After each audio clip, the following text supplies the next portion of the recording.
Jeez. Hey, everybody. Welcome to Conscious Talk TV, where we provide information to bring awareness to humanity with our guests. And we are back with Rick. Hey, Rick. Hey, we're back. We're back, you guys. So I wanted to say thank you guys for tuning in again to this show, which are going to be the prerequisites for accessing your divine gifts and your abilities. And so, but before we even start talking about that, Rick wants to add in from the last show the Galactic Aspect, Galactic Aspect contribution to one's divine gifts. So we're going to talk about that first. Yeah, thanks, Linda, because I didn't touch on that on the last show, and it's very important, this galactic contribution or attribute to this ascension as well. And what it essentially is our connections from other existences with the galactic aspects of ourselves. And in doing our divine work, we not only call on galactics from this now, we also call on galactics from our interdimensional selves. And that is to assist and assure with our divine work here. In one way you could look at this, you are the ground crew, and we do have another crew up above that is taking care of matters on other dimensional levels as well. So the reason I wish to bring this up is because it is so important. And as we go forward, one thing I always in the past lately is encouraging others to connect with your ships and over, let's say, all time, to bring those into this now as well, because that is linked to one of your abilities. Not only can you as an individual transcend space and time, but you're also able to bring across space and time and enter this dimension parts of your galactic aspects, and that is also what is occurring. And you see many references of star seeds, that were planetary, and they are as well in conjunction with this. So you have a huge emissary base that is connected dimensionally, not just from, let's say, Pleiadians being incarnated here from one time. It's all encompassing from all times and all dimensions. And again, this is it's a very powerful aspect and attribute, and it's also a very magical one. And it also is a very important attribute that we can draw on to introduce to these lower timelines on the ground the higher technologies as well as we go forward. And so it is very important to mention that aspect has been granted as part of the ascension as well, and that was known for all time. And all of you have been introduced to at least some aspect of aliens or UFOs or what have you, but actually it's all you, and you're connected through all time to these different aspects of you, and also from your other families, from ones that did not incarnate here as human, but they're incarnated as a Pleiadian, an Arcturian, or what have you. But you make these energetic, even telepathic connections through all time and space as well. So I'll just, that's pretty well what I wanted to say on that, just to touch on it. But it's very important. And then I noticed Yes, thank you. And then I noticed a couple questions from Linda and Lazina. So we'll answer those questions at the end of the show. Rick is already aware of those, so I'll bring those up to him again. And so we are going to begin with the prerequisites. So the first one being eradicating negativity in the entire fear spectrum from influencing and controlling you. Which we touched a little bit on that, but we're going to... Okay.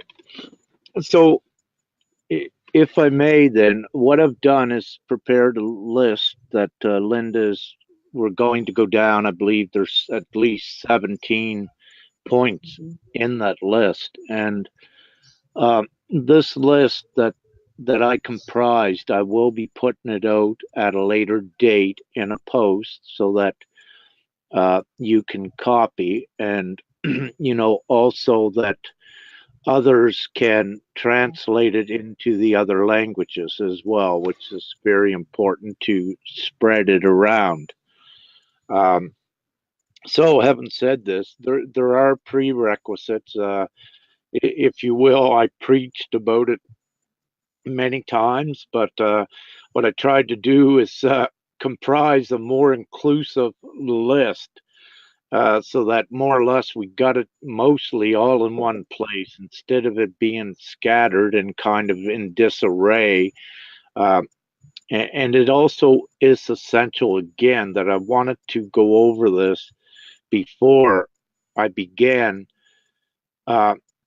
going to the next levels of using your divine gifts in your other abilities. So again, there is a preparation, there is a prerequisite with this humanoid vessel to integrate your divine abilities into it.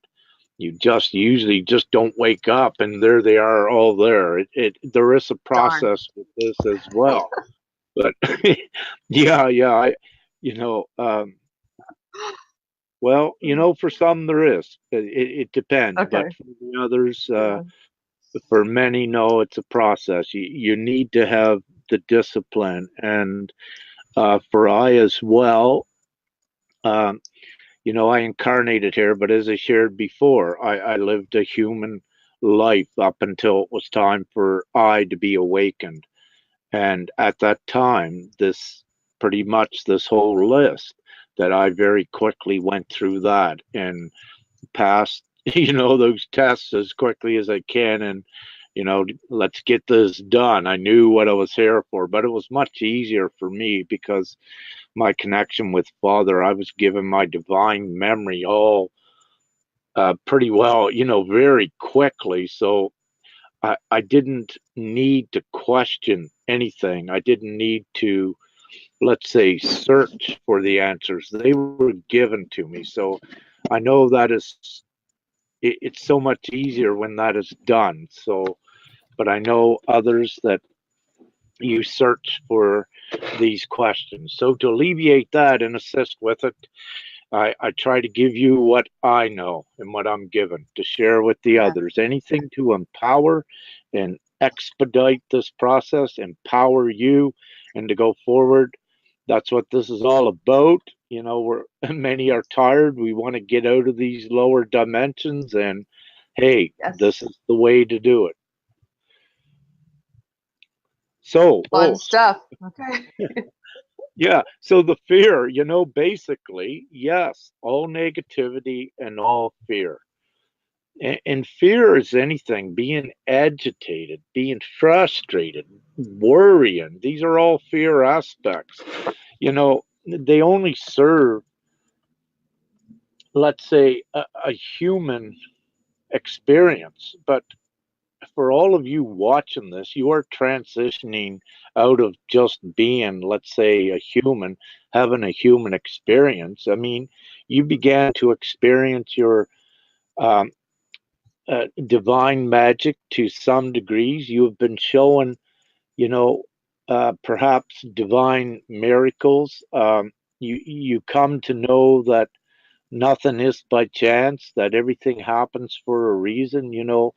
All of these little things have shown you that you are here for at least some reason. And many of you do speak, directly to God, and you've been showing the signs that God is real after having a prayer or what have you. So having said that, where God is real, you don't need to suffer and resort to these negative things. So it's good to get rid of negativity and fear and just trust in this ascension, trust in God, and trust in your divinity going forward. But I do need to tell you that to receive your beautiful, magical, divine prowess to any utmost degree, that you do need to leave negative and fear-based aspects go, because you are sub-creators. You are here to create good.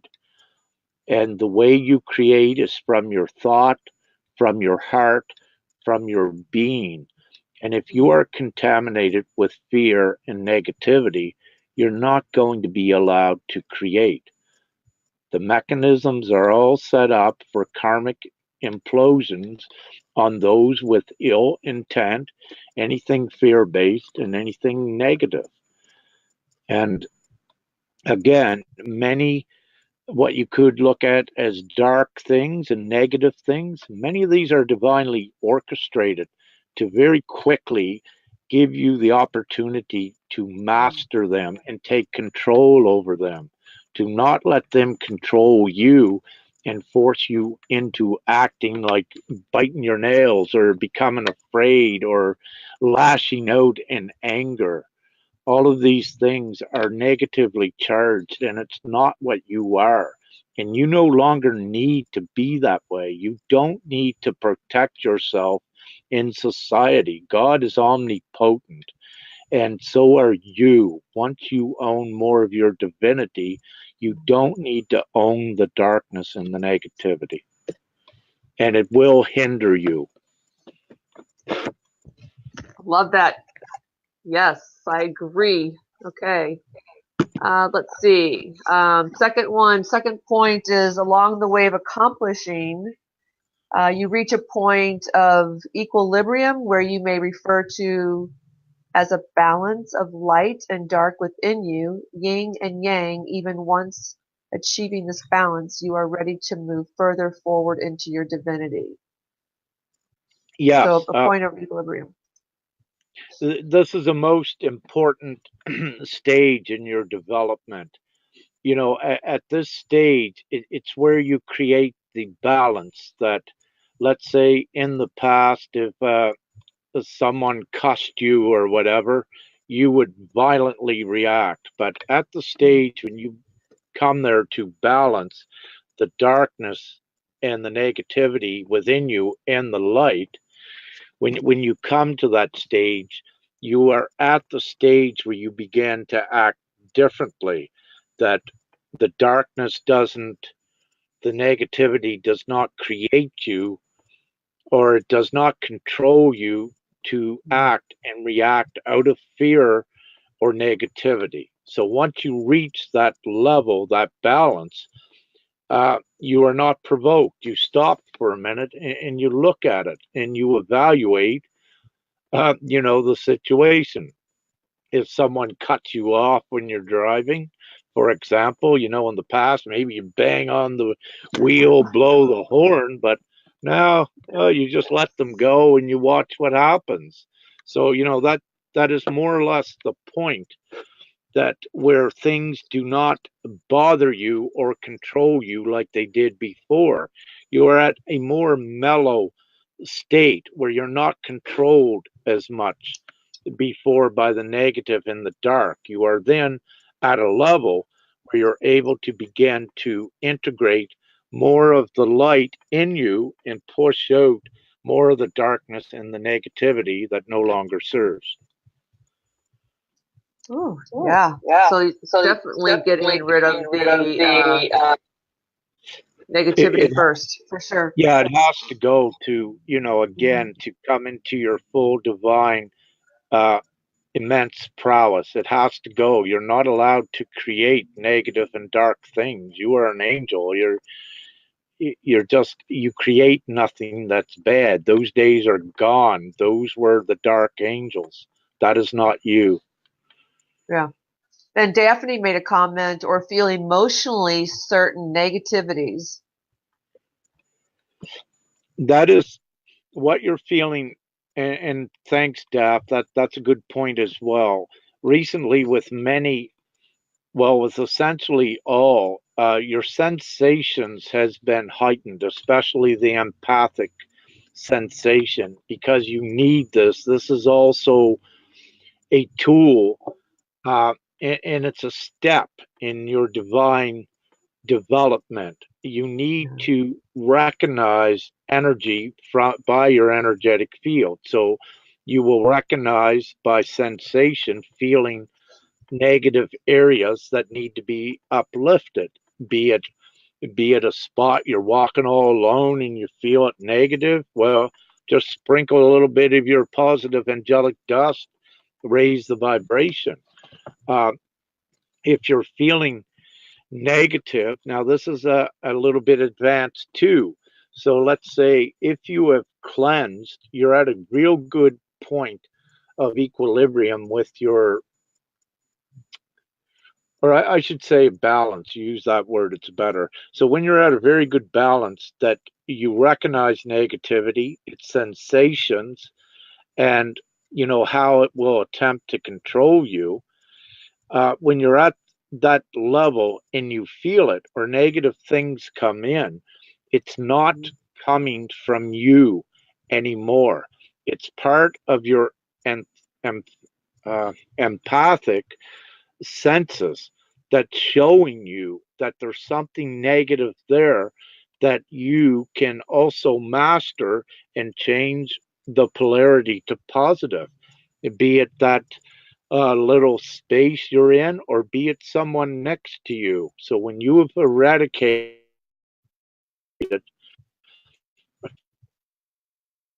You froze up, Rick.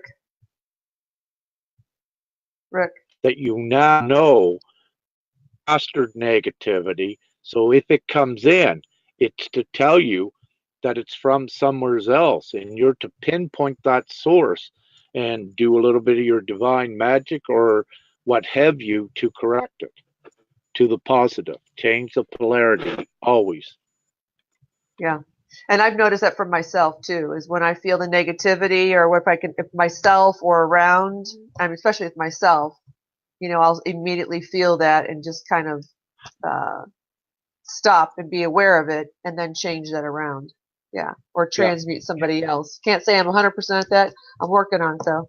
So Yeah, it's a indeed. good So point. many Yeah. are at different Yeah. levels, but there's also many Yeah. things that are, there's also intentional negative directions at you. You could be online and become negative because the imprint aligned with, let's say you're on Facebook or what have you. If that's negatively charged intentionally, if you're unaware, you could pick up those negative aspects as well. And this is, it's allowed, and it's still here also for your training purposes, to Okay. recognize these instruments that are used, that were used on the public and on the masses. And it's part of the suppression instruments that the dark had, like MK Ultra or EMFs, what have you. But this is to let you know you can overpower all of them and even take them right out of existence by recognizing them. And just, you don't need to know where it goes, you just attach an impulse to it where you're seeing it at, or where you're feeling it from. For example, you go online, you feel it from Facebook, a negativity. Well, what you do is you just put the mentality in your mind to send a pulse to go right back to wherever it originated from and take it out. Put Ah, positivity in there. And this is so in many. I have tested. We have tested this in groups several years ago, and or maybe a year ago, or what have you. This is the same sort of technique that we take out these instruments of suppression and brainwashing. And yeah, they were all intentional, but I don't need to go there. But you can't, you do it. And that will be, I will be covering these sort of things in the divine gifts further down the road, how to do it. And we have a question, which we did talk about a little bit about.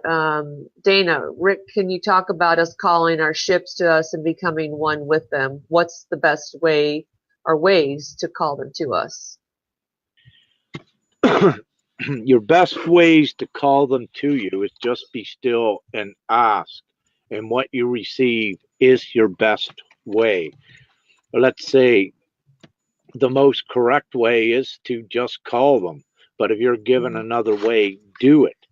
But also, what I have done in the past, the reason why I asked you and many of you to call in your ships was also to bring them here so that you could start seeing them in this reality, and so that others that were awakening could see them as well, because you know the great effects that this has had. And you also know that where more have captured their ships, you know, on their cameras or their phones, and some even got videos, you know, of them. That is so substantial in advancing everyone, seeing the actual evidence and documentation of it. So it's so important to raise everyone higher and to alleviate doubts. The reason I said become one with your ships is because that's a little bit more magical, and trying to find a way to say this without giving too much away right now, because what I wish to see is others confirming their experiences with this, and I don't wish to be too suggestive on it. But let me say again, just keep being one with your ship. Perhaps just imagine you being one with your ship, being aboard one of your ships, you know, at the helm, you know, at the dashboard of it, or whatever you wish. Yeah, just you are the captain of these ships as well. So just imagine that, and you know, whatever else you're given to place yourself there, have fun with it and do it and practice it is what I suggest at this time. And you'll be given what to do and how to do it. All you do is on your own time, just open up to it and say, okay, I'm ready. Now what do I do? And then just quietly listen, and you will know in the heart, and you will be given the information up here. Yeah. And I think it's important to also mention that if any type of experiences that people are having, to post that, like you were saying about the ships, so people are aware. Yes. They can bring the truth out. Yeah. Yeah, it's so important for any of you ever having any experience with the ships, or for that matter, any divine, miraculous, profound experience, don't hesitate with sharing it with the others. Because not only are you, let's say, showing what you're experiencing, you're also showing the others that it's real. You're also creating a testimony that will be left behind also on some of these timelines for the others to follow later. But also you are, let's say, enticing or activating others to get their stuff out too. It's no ego with this, but it's good to get everyone prompted to get it all out there, and to get it all out there together too, you know. So that it's so important, and it's so efficient, you know, for our overall purpose and mission as well, to expand the awareness and to empower each one, and just keep going higher with the vibrations. Yes, definitely. Okay, point number 3. At this stage, you will be confronted with a shadow you. This shadow you, for many, will actually take the form of a dark figure outside of you when you are alone, usually in your bedroom at night. This is actually the separation mode of the dark you and propels you forward into eradicating the rest of the negativity darkness within you that must come out of your energetic field and being before receiving your divine creation ability and create only good things and are only allowed to create good things. Hence, all negative dark aspects must be removed from your system before creating the bigger things and receiving that aspect of your immense prowess.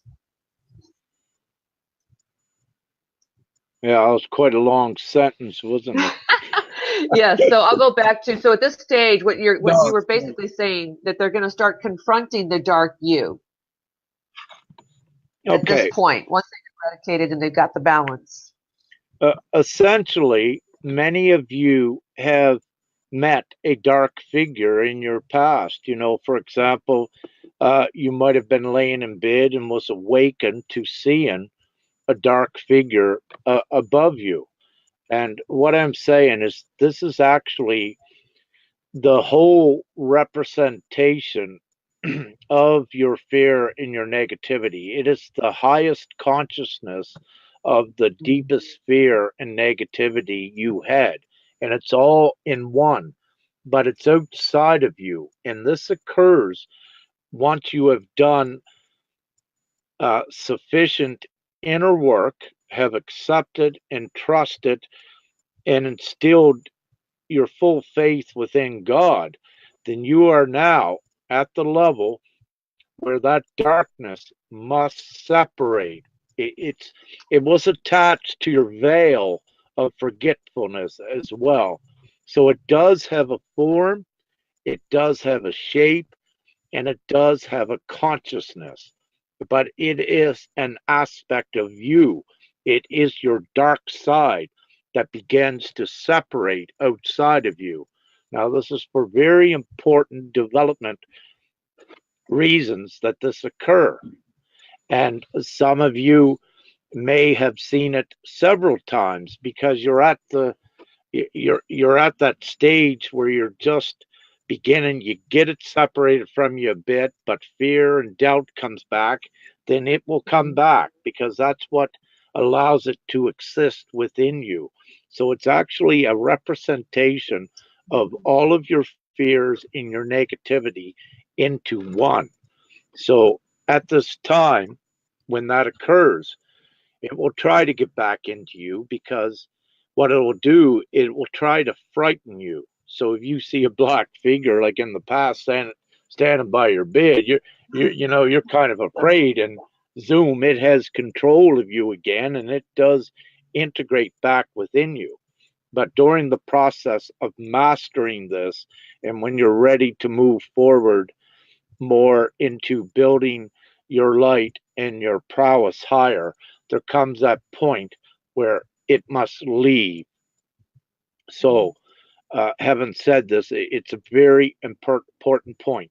So, once you are not afraid of it, once you identify it and know what it is, and do not allow it back in, you are essentially set free because you just cut the main tie to the fear and the negativity.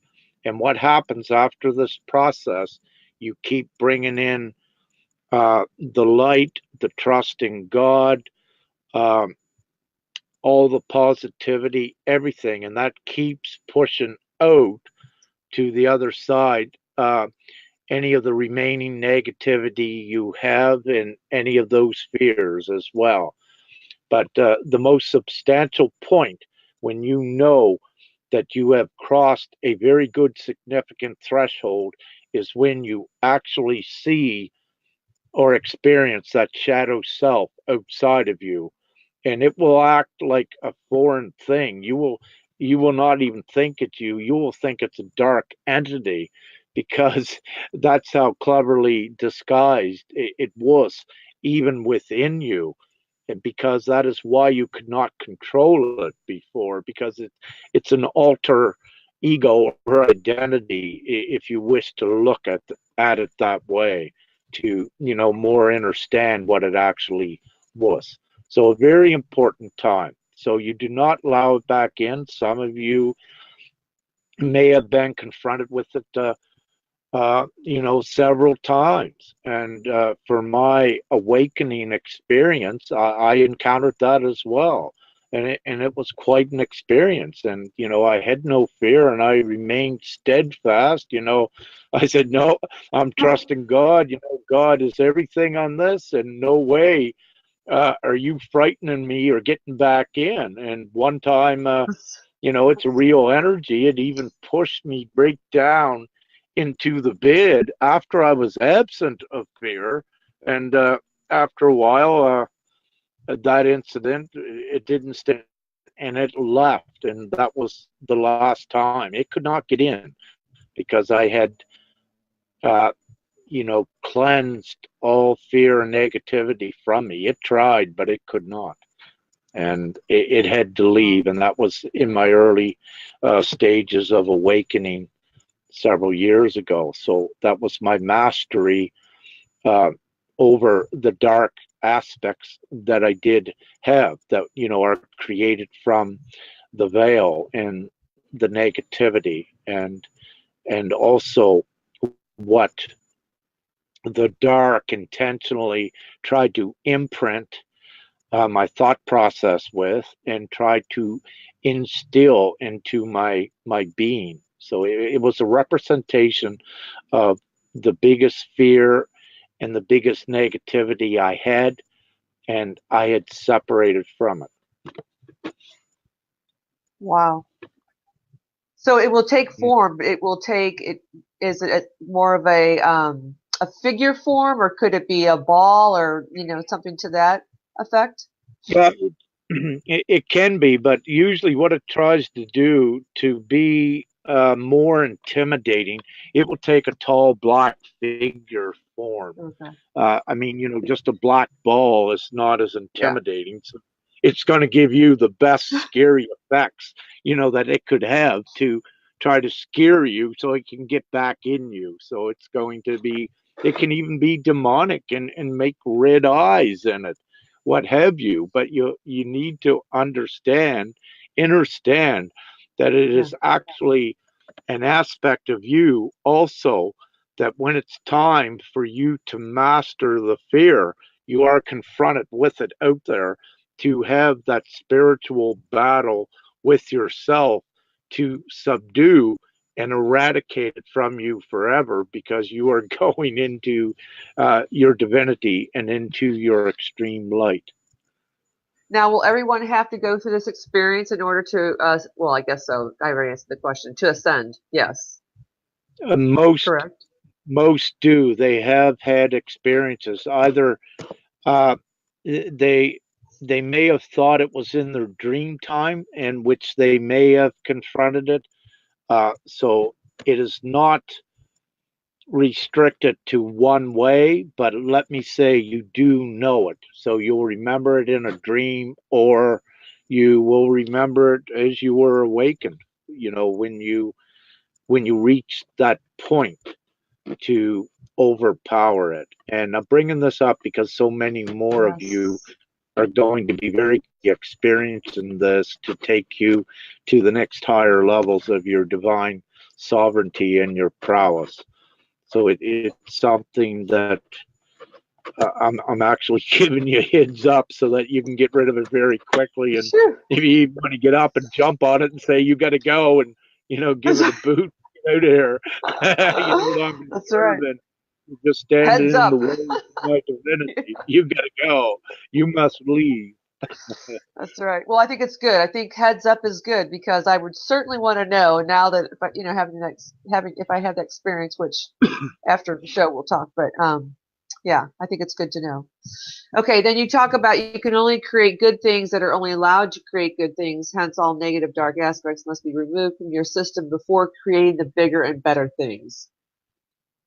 So yeah, essentially we touched on that earlier. That's Yeah. why You must cleanse your auras, your fields, keep yourself cleansed, cleanse your mind of the negativity and these sort of things. You have been granted, if I may say, the abilities to manifest minute little trivial things.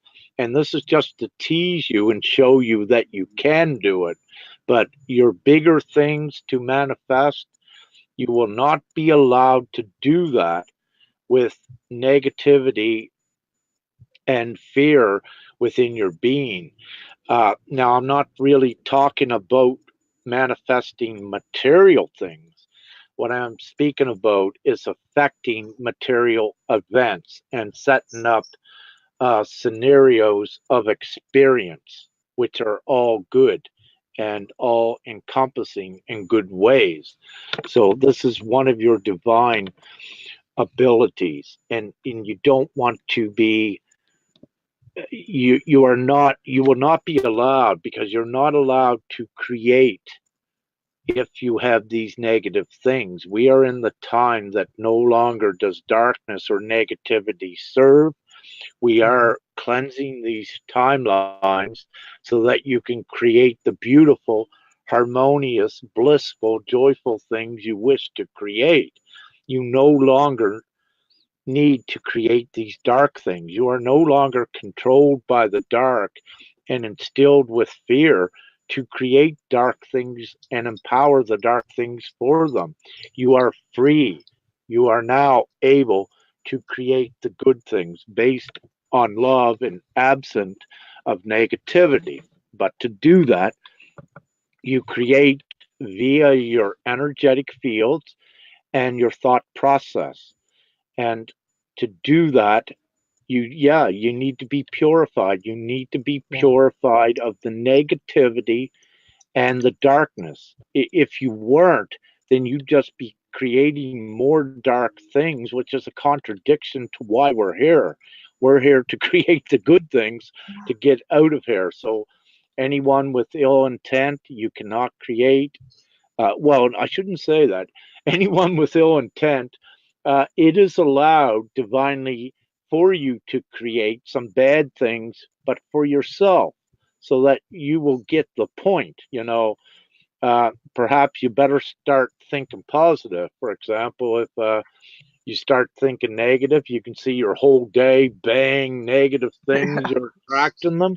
Well, guess what? You're creating them. But if you're one that's listening to this, well, it's best, just to train the brain, get rid of those negative thoughts. If not, you're just going to be creating in the past, where you might have only created one negative thing a day. Now, so that you get the point, you'll be allowed to create 10 or 20 negative things bombarding you all day. You'll say, what the F? And this is what it is. You're being chosen. You're a powerful creator. What do you wish to create? Negative or positivity? Yeah, absolutely. Love that. And Okay. Yes. and again, Yes. sorry, everyone test what I say. Yeah. Get negative and go about your day and observe what happens. This is the quickest way to get rid of that doubt and to get you on your track. It's always best to test. That's right. That's right. Oh, so you co-creators out there. That's right. Okay. Kundalini and Makabe activation usually occurs around this time mentioned above. It begins to power you up more and more, fully activates your multi-dimensional abilities. So we can talk about the Kundalini and the Merkaba. Yeah. So actually, at the time when your shadow self separates, shortly after that, for many of you, your Merkaba, your vortex with all your chakras, it becomes triggered. It activates, because then you are also ready to do your divine work and your light work. So, excuse me. So at this time, it is activated because it is linked to your multi-dimensional abilities and your transcendence of all time and space. And it is the most valuable tool that you will be using as an angel going forward. So it is very sacred. Yes, it's sacred in a divine way, the Kundalini. And we don't need to go into the sexual aspects of it, but it's an all encompassing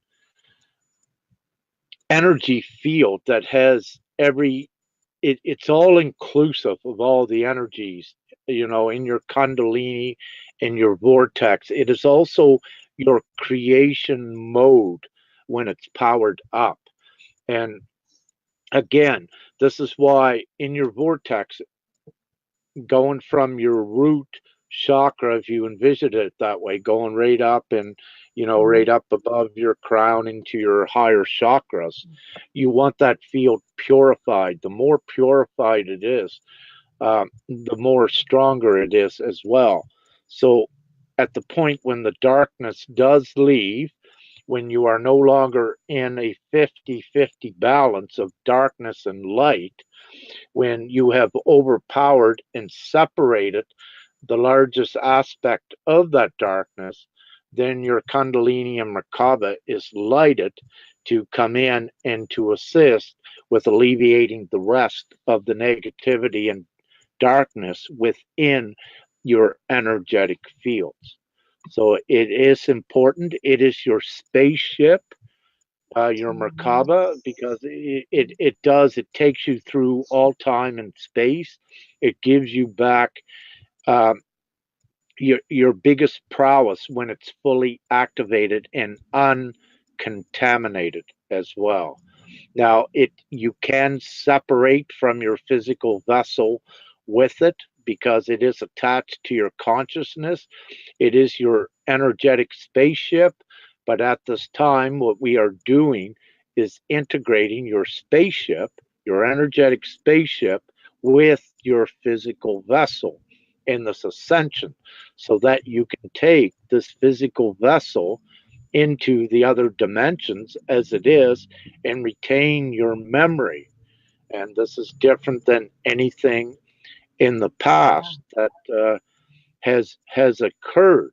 So you no longer need to have what you would. Well, death is not real, but um, let's say you would not need to have a death aspect to go back to your soul and incarnate again. You don't need that. This is the higher reward that you receive as part of this ascension of actually taking the physical vessel through all space and time and healing it fully, regenerating it. There is no limits. When you are all energy and your physical vessel is all energy, time nor space does not restrict it, to get right to the point.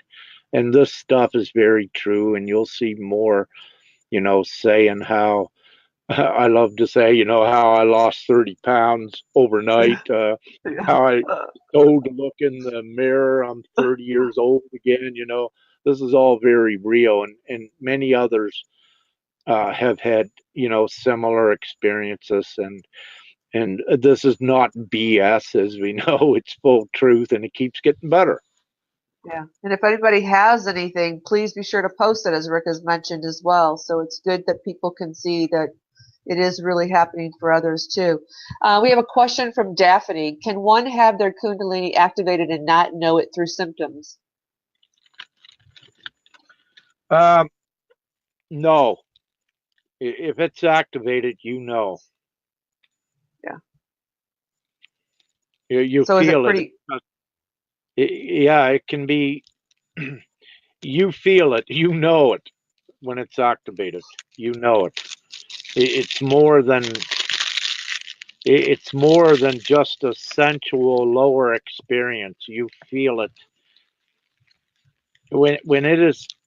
Yeah, you feel it internally, and it affects the area right from your heart that whole area from your root to your heart is in the minimum affected, and more of your body can. You know it. It's a physical sensation when it's done, when it occurs. Okay. There you go. There's no Wow. All right. mistaking it. You know it. Totally will know it. Okay. Thank you for asking that question, Daphne. Oh, If but anybody else has any questions too, yes. I wish to share on that. But there's also some that once it was triggered and activated, you might have only had sensations for 5 minutes, but hey, it's up and running. But for others, you might experience ongoing sensations from it, depending on what you're doing. But you know it once it's activated. And the best way to look at that is when it was activated, you'll feel in your root chakra area inside and around the sexual organs, but right from there right up to your heart you could feel different physical internal sensations, which is with your vortex being activated. So it there is an individual basis with this again, because Yeah. each one is slightly different. Now, I've known people that have had the Kundalini experience. Can you have that without going through these steps? Without clearing the negative aspect of yourself and, equalizing? Is it possible to No, have some sort of? no, not really. You have, let me say, you have reached a certain degree that if you still have bits of negativity within you, that you have reached that threshold. As I mentioned with the yin yang, right? You separate the consciousness that was responsible for all the negativity, but the negative and the dark aspects remain, that you can individually now work on them to lessen them. So at this point of equilibrium or balance, that is also the point where your Kundalini kicks in. So there can be someone that's negative yet and has dark aspects, but has their Kundalini activated. But you are over the threshold. So once that Kundalini is activated, you are over the threshold of the balance of dark and light. You are a moment that you are diminishing the darkness out of the rest of your being, and you are instilling and empowering the light. Does that make Okay. sense? Yes. Yes. Yeah. Okay. So that's what it's occurring.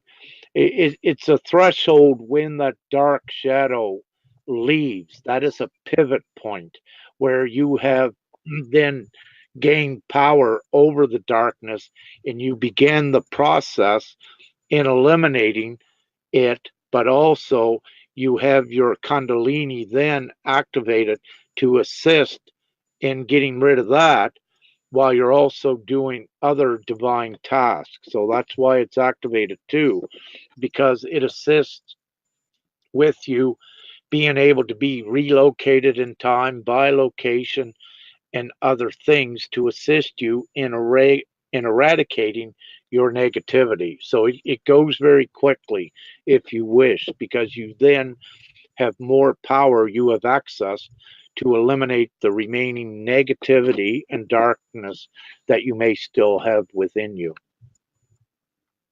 Okay. Cool. Thank you for sharing that. You're welcome. I'm Okay. going to leave my heater. Yes. Keep talking. I can hear you though. Okay. So I'm going to go to point number 5. A full trust, love in God, your divinity, and a complete surrender to the divine plan assists and propels you forward at eradicating the rest of darkness, negativity within you. Yeah,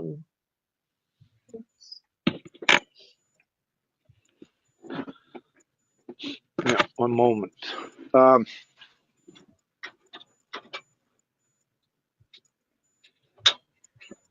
yeah, can you hear me, Linda? Yeah, I can. So, yes. So it's having the full trust and love in God. Yeah. So, you know, Staying in this is complete to surrender. assist. Sorry. Yes. Okay. Yeah, I brought this up because this is to assist. If you want to get it done quickly, you more so just give up trying to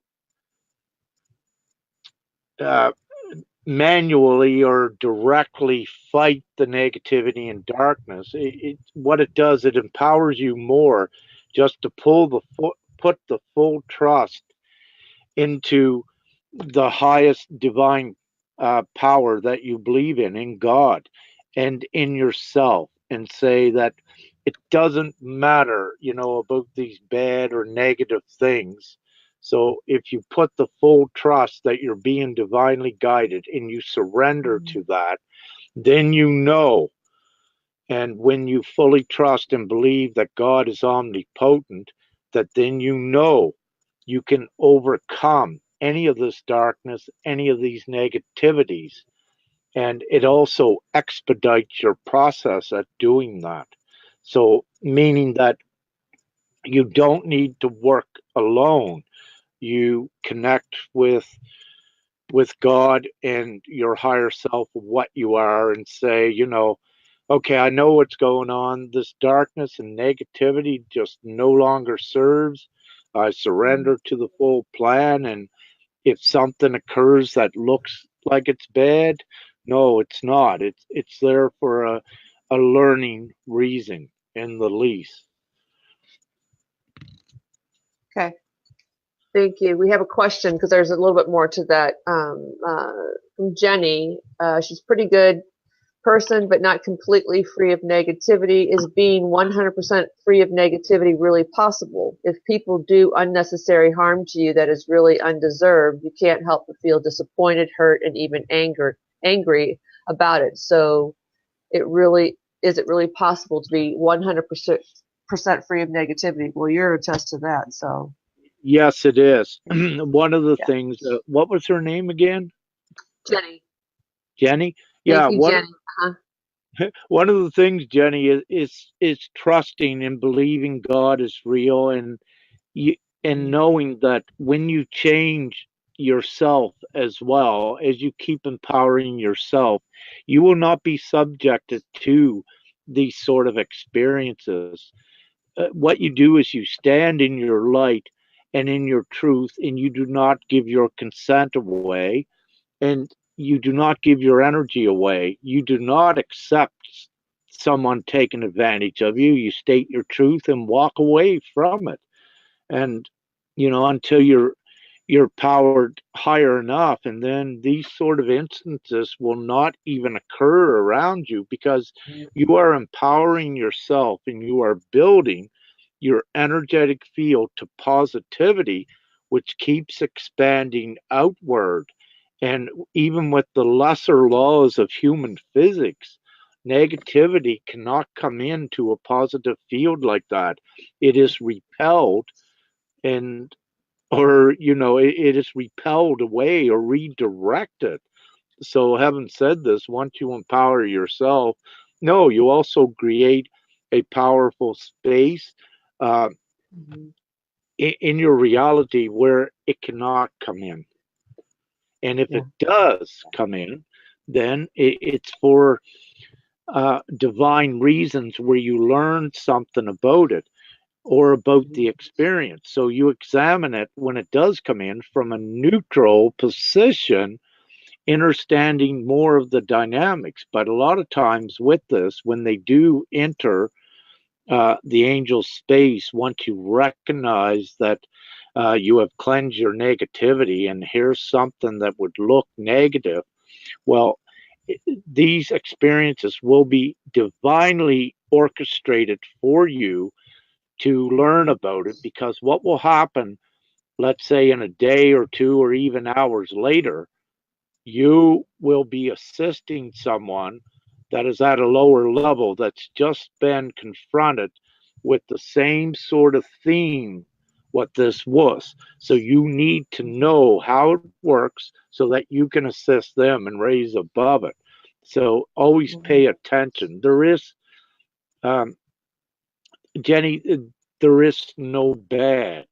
These are guidance mechanisms, and you recognize them as that, and you look beyond them, that everything happens for a reason, and it happens for a divine reason. You don't need to try to control things, especially from a negative perspective or act or action, because when you do, what you actually do is you energize the negative side of that, and it begins to disempower you, and it will take control over you if you allow it to. So there's several essential ingredients to maintaining your prowess, and also building it higher and changing the perspective of how you look at things and how you feel things.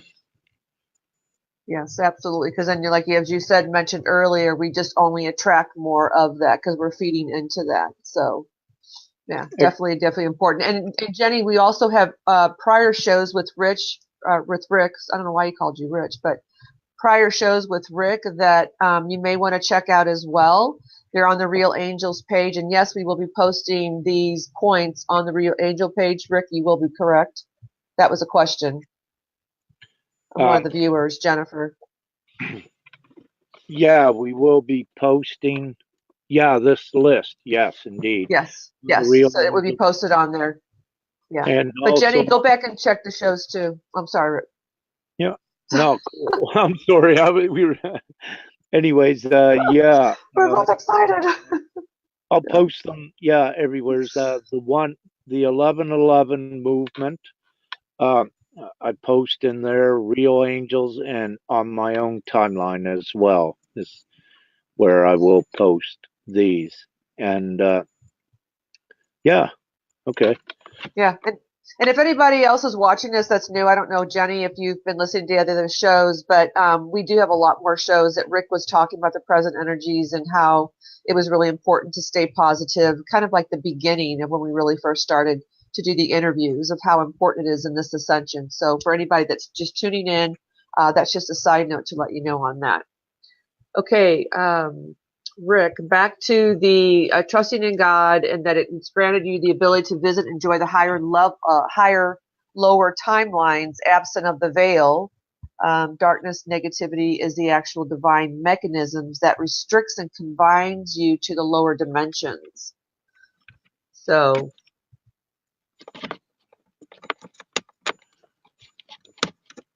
do you need to speak any more on that? This is why that is why it's needed to be broken and mastered before receiving your higher gifts. Okay. Which one point was that? I'm sorry, Linda. I had to plug Oh, my computer in. oh, no worries. That was point number 5. We were still on the point number 5. We're trusting in God to be able to help with this process, but going into different timelines, so staying in the higher, the lower ones. But that's why you need to be broken and mastered all of this before receiving your higher gifts. Yeah. Okay. Yeah. Thank you. I got it hauled up here too. Okay. Yeah. I'll expand on this. See, it's important for all of the viewers to know that the veil also, what we call the veil, is that it's kept intact by darkness and negativity. And the veil essentially is um, what separates you from your memory, from all of your existences, and also from your divinity. What the veil is, it is in the past a safeguard to keep you in the human experience. So down on the lower dimensions and the lower levels where fear and darkness reside. So fear and darkness and negativity. So upon mastering these, what you do when you master fear and darkness, you begin also to lift the veil higher, where your divine memory comes in. You remember how to divinely access your divine sub creator gifts as well. So, and not only that, it's why it needs to be broken so that you can go in to your higher divinity. So the veil is a mechanism that is held intact by fear and negativity. To raise that veil and eradicate it and get it out of the way, what you do is eradicate the fear and the negativity. Then you rise to the higher vibration and the higher dimensions. So the veil is kept intact to regulate your your polarity and your frequency in your vibration. So at these times when you began to lift that veil, it's lifted by your vibration. And this is also, let's say, when you have ecstatic times of synchronicities and divine magic, those are also the times when that veil is lifted further, that you may experience higher divine messages, higher divine perspectives of what is actually occurring, or also recognizing many other higher signs. So the key is to get rid of the veil, is to get rid of the fear and the negativity. Then you can ascend to other higher dimensional timelines, and you are no longer controlled by lower dimensional things like fear and negativity, which restricts you to the sub 5D, if you will, to use a gauge. Now, when you talk about the veil of that too, but now what about the veil? I mean, I've always heard there's the veil between here and where once people, well, there's no death, but the spirit, where the spirit goes, right? So you could say heaven, or, well, I'm going to say heaven. Well, for the intents and purposes, how I explained the veil is just how I explained it. But essentially, yeah, it's the same thing. But what's happening is that the veil is being lifted while you're still in humanoid form, and it needs Right. to be so that you can be your own pilot of your spaceship to take this through other dimensions, this physical vessel. So in the past, yeah, you come here, the veil was kept intact until it looked like you died, and then went on. But no, the veil is being lifted up. The blinders is being lifted Mhm. up from the consciousness, if that answers what you had asked. Yeah, where how they just say there's a veil between here and where people who have passed, there's just that veil. Once we ascend and we reach that certain timeline, then we'll be able to be in, we'll be with them again. So that's considered a veil as Yeah, well. Okay. yes, indeed. Okay. Yes, that veil is breached. It's no longer. You will come to understand more of the truth, and yes, you do interact with even like family members that had ascended. You're up on the higher levels where they're at also, and you can access them ones. And this is why some of the channelers in the past have said, you're going to the levels where you see your loved ones again, because it is very Yes. true. Yes, when you transcend Yes. all space and time, once you have enhanced and empowered yourself to that stage, and it's divinely approved, then yes, time nor space does not restrict you. You can even go back if it's allowed, and talk to yourself when you were 3 years old, for instance. Oh, yeah, It I love depends that. on what divinity will allow, but what I will say, what we're giving out here and what we speak about is divine, higher knowledge, and it's given out, let's say, to the ones that are supposed to know this, and that is what we're doing. And it's, you take from what I give, what I share, what I purvey or convey, does not really matter. You take what works for you, and you go with it, and you work upon it. Yeah. And Marie Josie was saying that the veil is beeping away. So I just want to let you guys know that the beeping that you hear is his computer's being charged. So we're ready to blast off. That's all I got to say. Yeah, I'm trying to get it Yeah, charged. she's get it charged. Yeah, and Jenny, you're welcome so much. We love you too. Thank you for joining. She was the one that had that question about negativity. She just happened to pop in, so no accidents there. I do have a question that came to mind that, when babies are born, there's the opening on the top of the skull, right? The crown. Crane, yeah.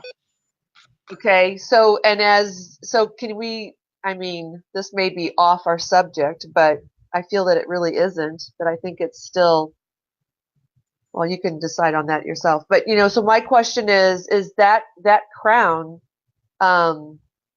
it's called a crown, so that does eventually close up, right? So Yeah. what is the purposes of that for? That has to be something that's in the angelic, I'm sure, that is due because we are angels. Well, I thank you so much for bringing this up, Linda. And what I'm saying is that I really don't have any information, on that, why it is, but it's very interesting, and I never asked. It never crossed this mind while I'm here, in the past. So, Yeah. but may I say a definite.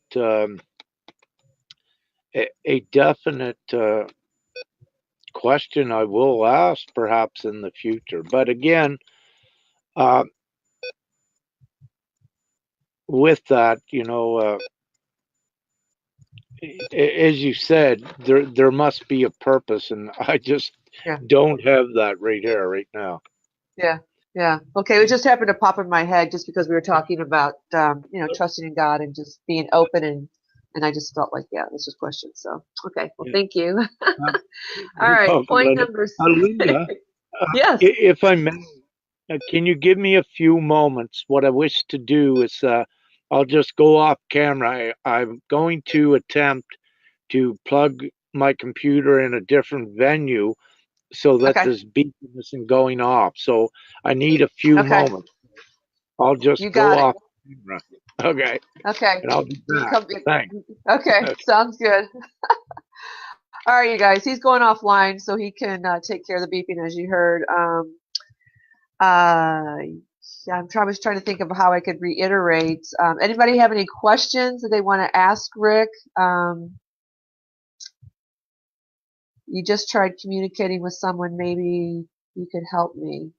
Marley. I'm not sure what you mean, if communicating with the other side or communicating with someone that's still here. Okay. Laura, absolutely. Yes, babies are open and veil closes. So it is a veil around 3 years. Yes, when conditioned by environment. Okay. I knew it had something to do with that. And it really, I think they already are tapped and tuned in to the divine. And, because we know that kids are very tuned in. And I know at 7, I think that's when they really kind of are completely, the veil is like completely fully there because of all the conditioning and stuff like that. But thank you, Laura, for answering that, because I knew it had to do something. I was trying to think if I wanted to tap on anything that we talked about in the show previously to this show, where we talked about why the ascension was occurring and what prompted us into the ascension now. So if anybody has not, if you didn't know about that, if you're just tuning in now, go ahead and watch that show. In the future, if there are 2 shows like this, we're going to actually combine it into one, so it may be a lengthy show. So I'd like to get your feedback on that as to if you guys, would want that. It would be a much longer show instead of 2 shows. But right now we're just doing 2 shows. So Rick, on the other show about the Ascension, it had explained why the Ascension was occurring and how there was the fallen angels, and it was Satan and Belisat. I've never heard of that name. And as of 2000, and I think it was 11, at the end of 11, beginning of 12, those beings were actually disassembled and taken out of the universe completely. And what was left was the sub of them that were conditioned and that were still leading all of this dark and the programming and all the conditioning that we have and all the fear that we have as of today, that those people were, part of that, the 2 main people, but they were the subs off of that, a lot of them. So those were the ones that were remaining. And he said that, I don't think in this show he said that all were not human, some were not. So that's what was pretty interesting. And then 2012 is when everything kind of shifted over, and he came into his awakening. Rick, was your awakening in 2012 or 11? Hey. 2010 and 11. Okay, 2010, 11. So it was 2010 and 11. I was just giving them a little bit of background of whoever was just tuning into this show about what we talked about, the Ascension and things like that. So, all right. Yeah. So we are ready to go. Okay. Beelzebub. Thank you, Dana. I couldn't remember the name that you were saying. I said it was, I don't even know what I said, Dana, but it wasn't Beelzebub. So anyway, funny. Okay. Point number 6. Know that everything does happen for a reason. Yes, and is connected with your development of recognizing that in the least. You are important and are fully a part of the divine plan. Nothing is random in your existence here. So we can just tap on the first part of that. Yeah, indeed. So, most have heard this before and do agree with it that, yeah, everything did and does happen for a reason.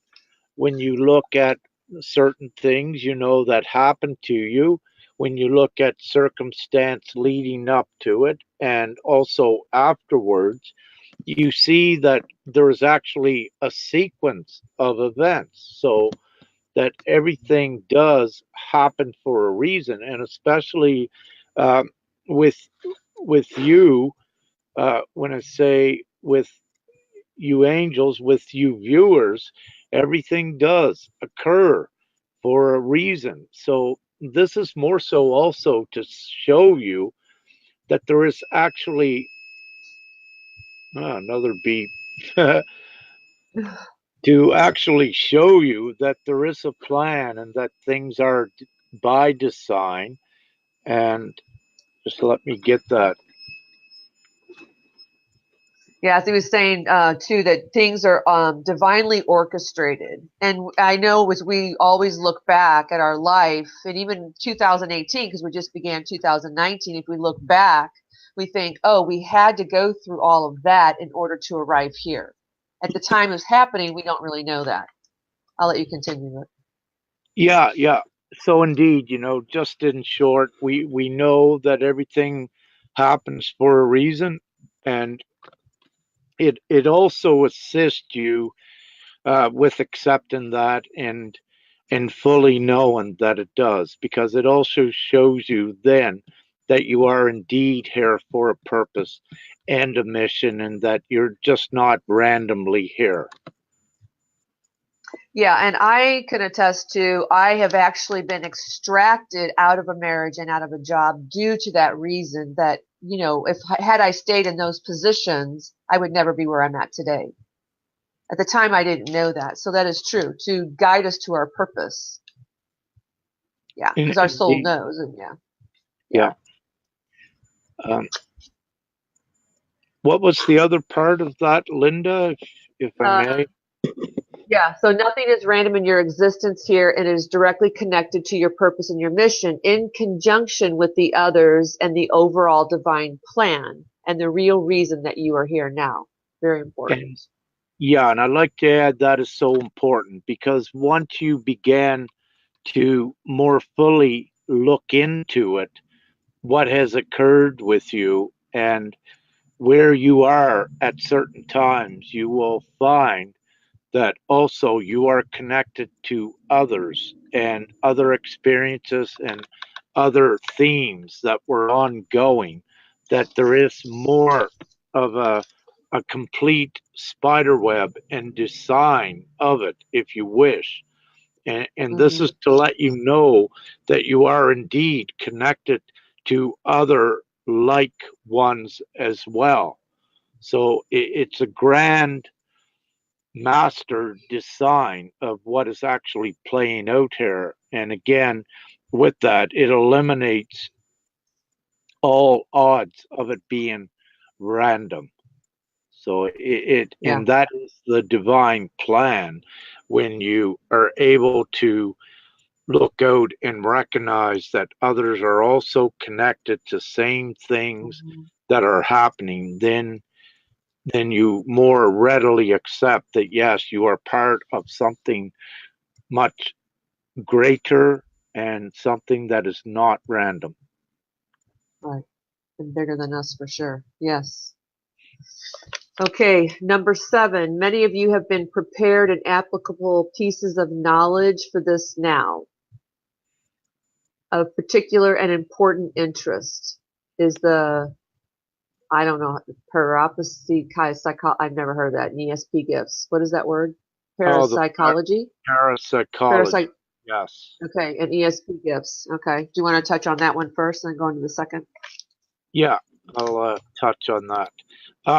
This Okay. is important, and I'll touch on it briefly. Um, oh, I lost her. Yeah, this is so important because also your divine gifts will work uh, on these ways. So you had interest in the past. Some of you,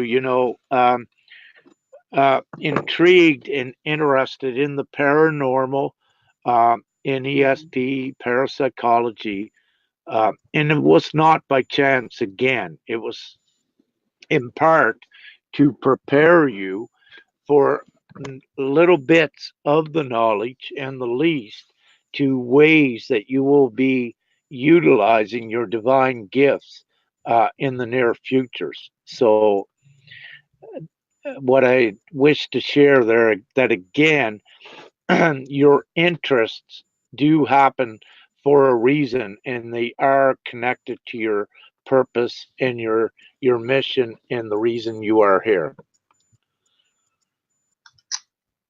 Okay, but not limited to once again because as you go higher, there are new gifts. Love that. Yeah, Okay, indeed.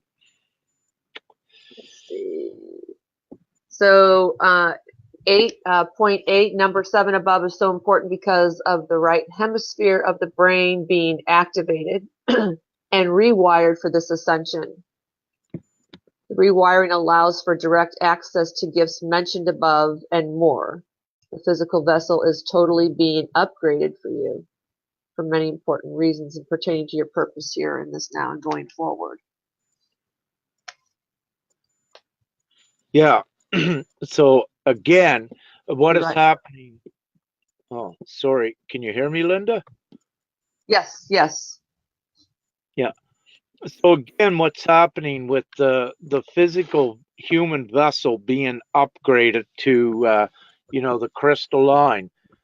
Part of this is the rewiring and the activating of the right hemisphere of the humanoid brain, because it's there where all of your gifts also come online. So let me say,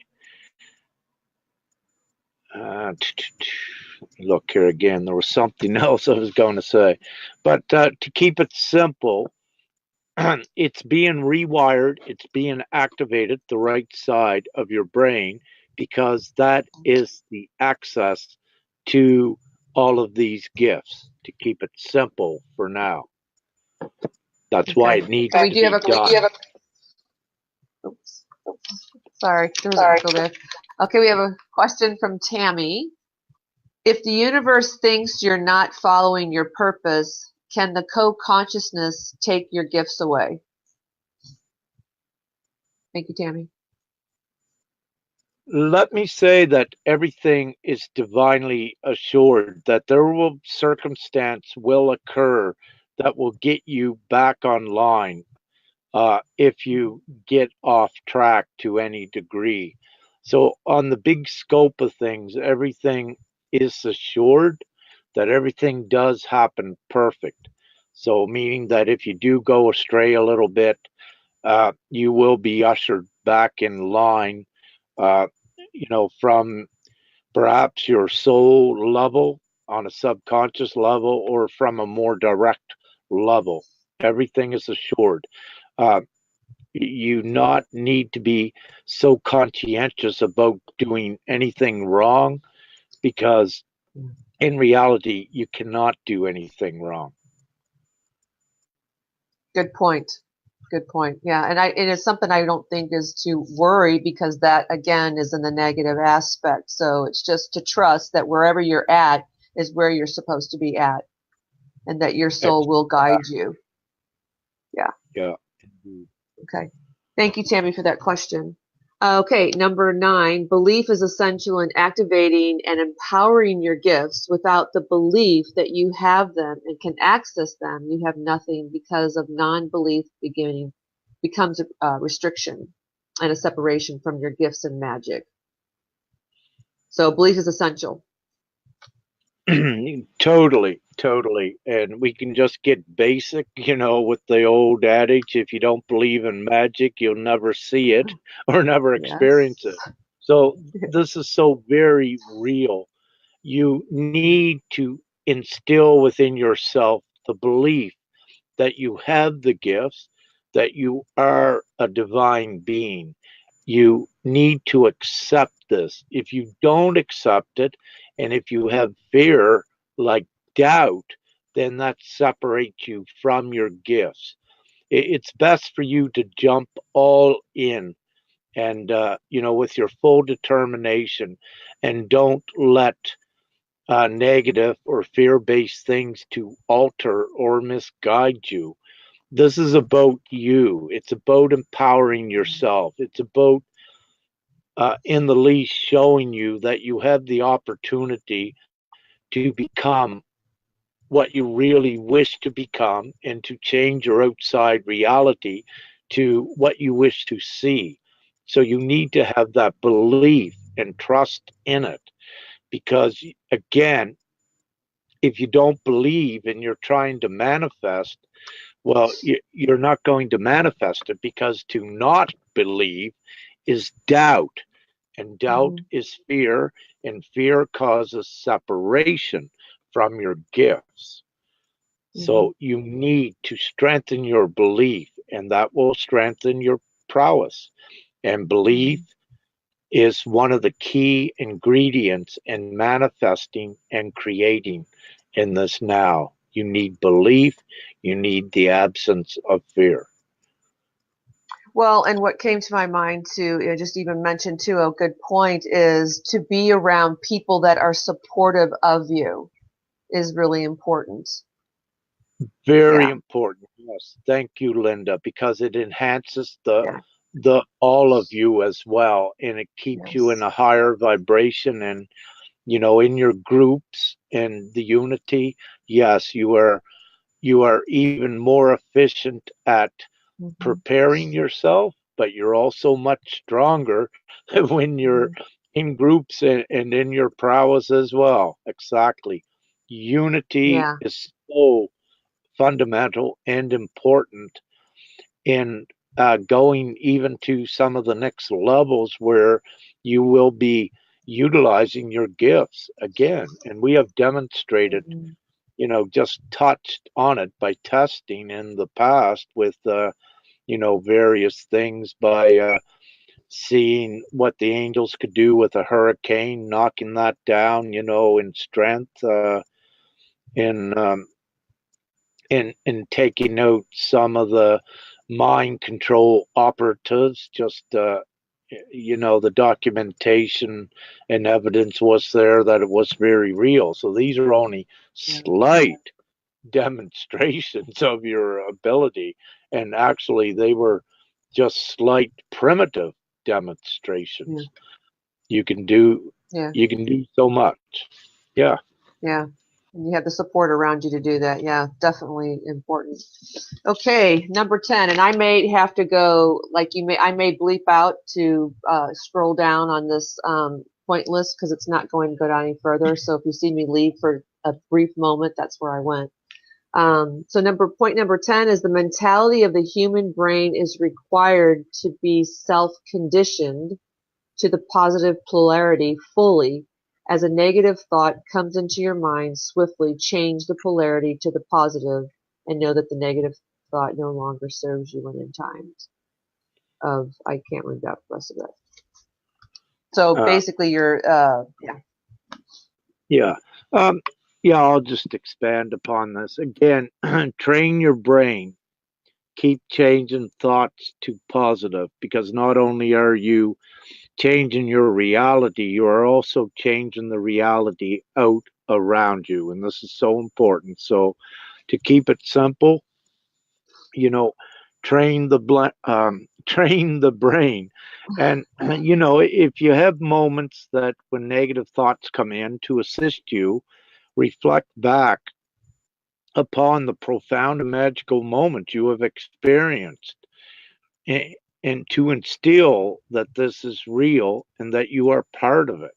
So you've had magical moments, so you should not have doubt and know that you can do this. Just reflect back upon them. Why would you even have the magical divine moments if it wasn't for a reason? Well, they are for a reason, to give you an inclination of what's to come, but also to assist you.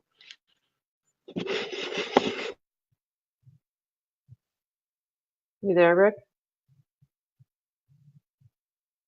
Uh-oh. I think he kind of froze up. I'll ask that question, Angela. Rick, are you there? He'll come back. Let me see. I'm going to tell him he's froze up. Oh, I think he's now. Oh, shoot. Sorry, you guys. I'm going to get that to him.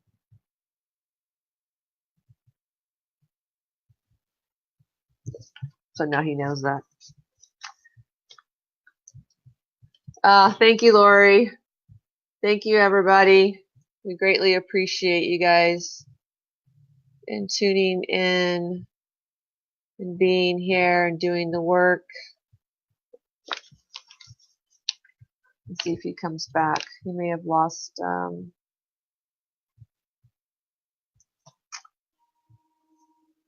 Hold on. Okay. Hey, Rick. Can we continue the show like this? The battery just went on the computer. Oh, did it? Okay. Yeah, I'll just leave you. Yeah, I'll just leave you. Let me turn my volume up. Hold on a second. Okay, great. Well, the volume should be up. Yeah, I think that should. I don't know if it'll go or not. I don't know if it would work on this that way or not. I would imagine it would, but I'm not sure. We can just try it and see. Oh, no, even if you could just put your phone down by the computer. Yeah, it'll work? Okay. If it's by your microphone, just ask the audience if they can hear me when I speak. Okay, you guys, can you hear Rick speaking? I'm just testing to see because his battery went out. So Yeah, can everyone hear me good? It's all right. Angela, you can hear? Yeah, Allison, we lost Rick's screen because his battery went out. I just want to make sure you guys can hear Rick. I think so, Rick. Yes, they can hear you. Okay, we do have a question. They can hear me? Yeah.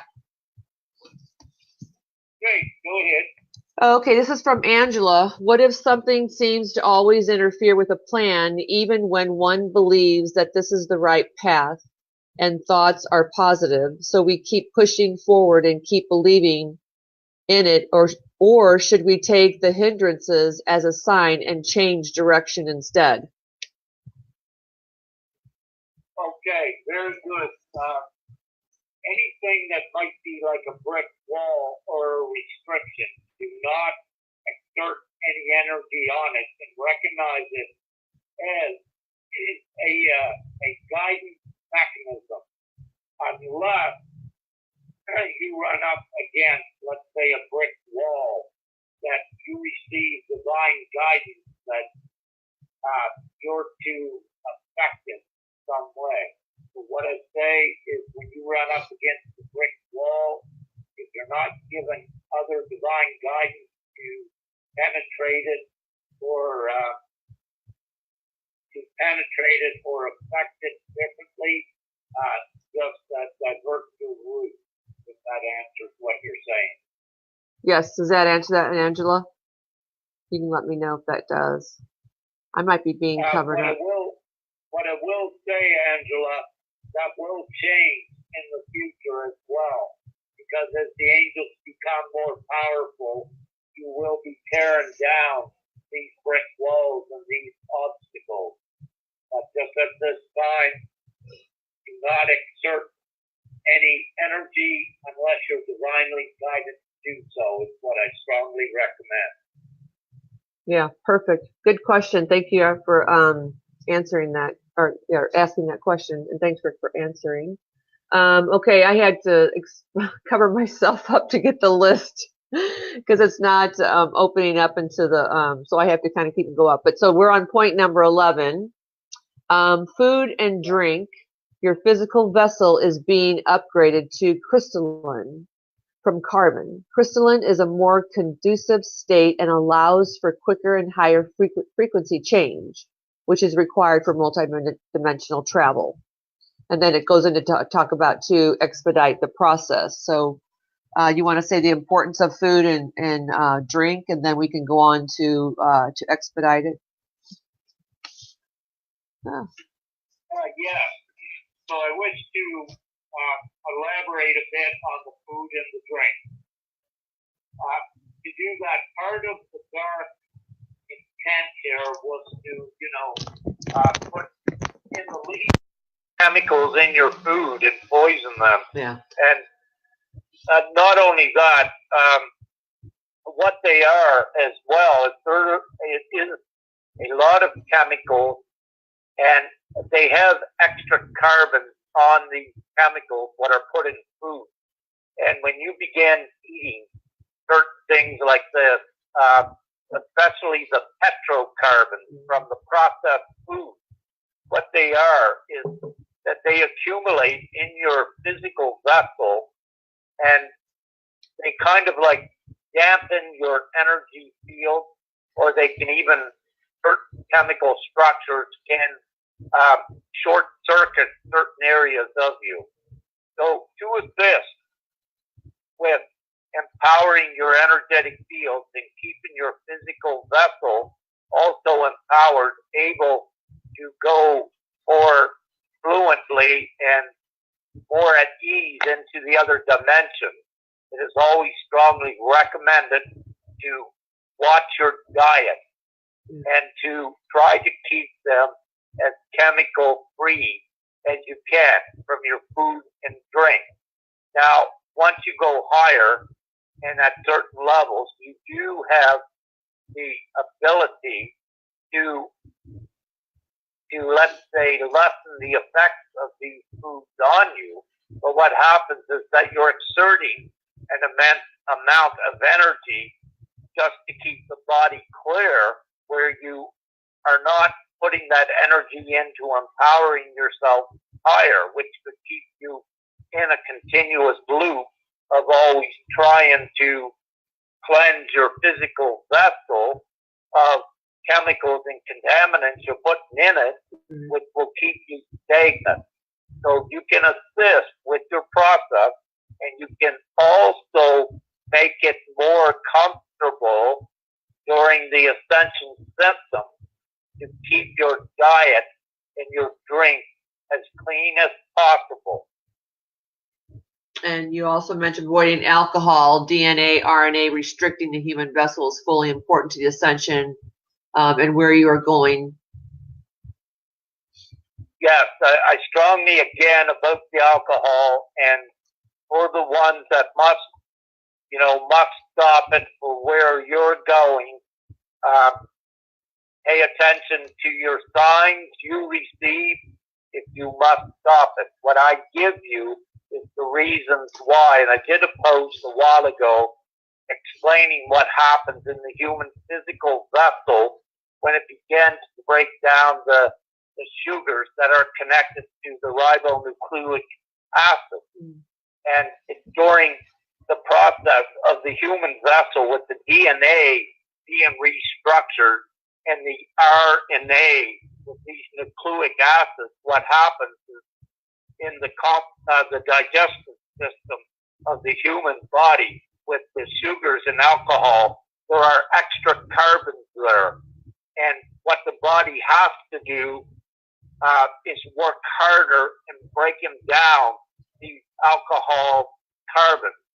And what it does then, the physical body is exerting more pressure or energy on trying to break this down. So in this respect, alcohol, for those of you that are advancing into other levels with your DNA resequencing and restructuring, alcohol can become an inhibiting factor, which you, at your humanoid level here, have the ability, the same as the chemicals, to try to keep as much of it out of your physical vessel as well. Then your overall aura and energy field and your thought process can also be better attuned to empowering yourself exponentially forward and expediting your process. So it is so important. Yes. And then, but as you always say, but you're encouraged to follow what resonates with you as an individual. But this is for the process of the prerequisites for your divine gifts. So it's, everything's a choice. If I may, also the cigarettes must go, and that's about one of the last things to go is the cigarettes and perhaps marijuana. Those will be the last things to go. So, with the whole, how it's just been legalized in a lot of places, the whole cannabis, the marijuana and all that's gonna be the last to go. So we're not gonna even have that. Yeah, for where we're going. Okay. The higher ones will not have it because you don't need it. Yeah. You create the natural highs, and you don't even need or wish to have these things. Yeah. The difference between marijuana and alcohol is mostly it's in that those double carbons, what is in the sugars of the alcohol that creates part of the biggest problem. But not only that, it changes the behavior in many to the more aggressive side as well. And in reverse to also a marijuana higher state, it will make one more mellow. Mm-hmm. And what it will do, it will not, let's say, entice more of the action and reaction that alcohol does. So there is some difference. Now with the cigarette, I do not recommend anyone that's smoking, try to get your most natural cigarettes as you can, before you wean off of those fully, perhaps in the near future. Again, with the cigarettes, they're very toxic. The bottom ones that you just get. I mean, you've seen signs that saying there's over 5,000 chemicals in the filters and in the tobacco. To clear yourself. Actually, natural, pure, organic tobacco is actually healthy for the human vessel to smoke, and it's quite okay. It's just when they introduce again all the chemicals into it that changes everything. And also, with the alcohol is the yeast aspect in there as well, and you also have some GMOs from the barley and the grain and the fruits, depending on what the alcohol is derived from, and the fructose and the glucoses, the types that the alcohols are made out of. And if there are synthetic chemicals introduced into these processes, again, these are chemicals that the human vessel cannot break down. They are not natural chemicals. They are chemicals that were created in a lab with different atomical structures that are actually foreign to the human vessel. And it makes it more difficult for the human vessel to break them down.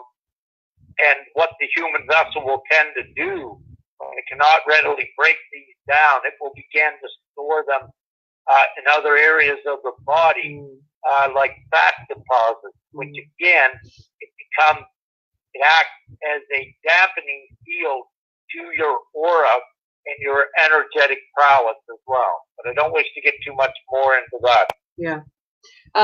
Leslie, Tammy, I think he pretty much answered that question. She asked about Sylvan mushrooms. What about those? That, well, as you said, there's not going to be none of that where we're going. No, I suggest not to venture into those other dimensions that the psychedelics create. And and I strongly encourage no synthesized drugs. And the minimum, if you're getting off of drugs, go to the natural organic marijuana. Even the marijuana that, let's say in Canada, what they're recently, making marijuana legal, you have to be very meticulous in your choice of marijuana, because what the government marijuana are made out of, they are chemically induced. So you need to use your discretion and discernment on what marijuana you are utilizing. Thank you for that. Thank you for answering that question, Tammy. And then Leslie had asked about sugars and carbon, or carbon and sugars, excuse me. Let's see. I'm trying to get there.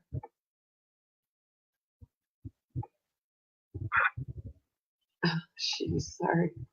Let's see. Double carbon and all sugar? Question mark.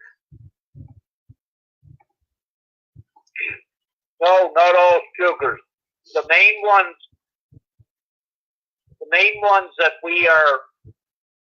that is causing the complication in the physical vessels during ascension is the ones that are attached to the alcohols and certain fructose and glucose chemical structures.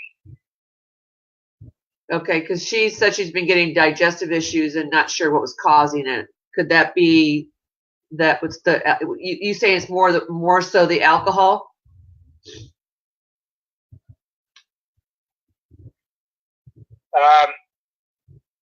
With her, I'd speak with her on an individual basis, because there are some other things.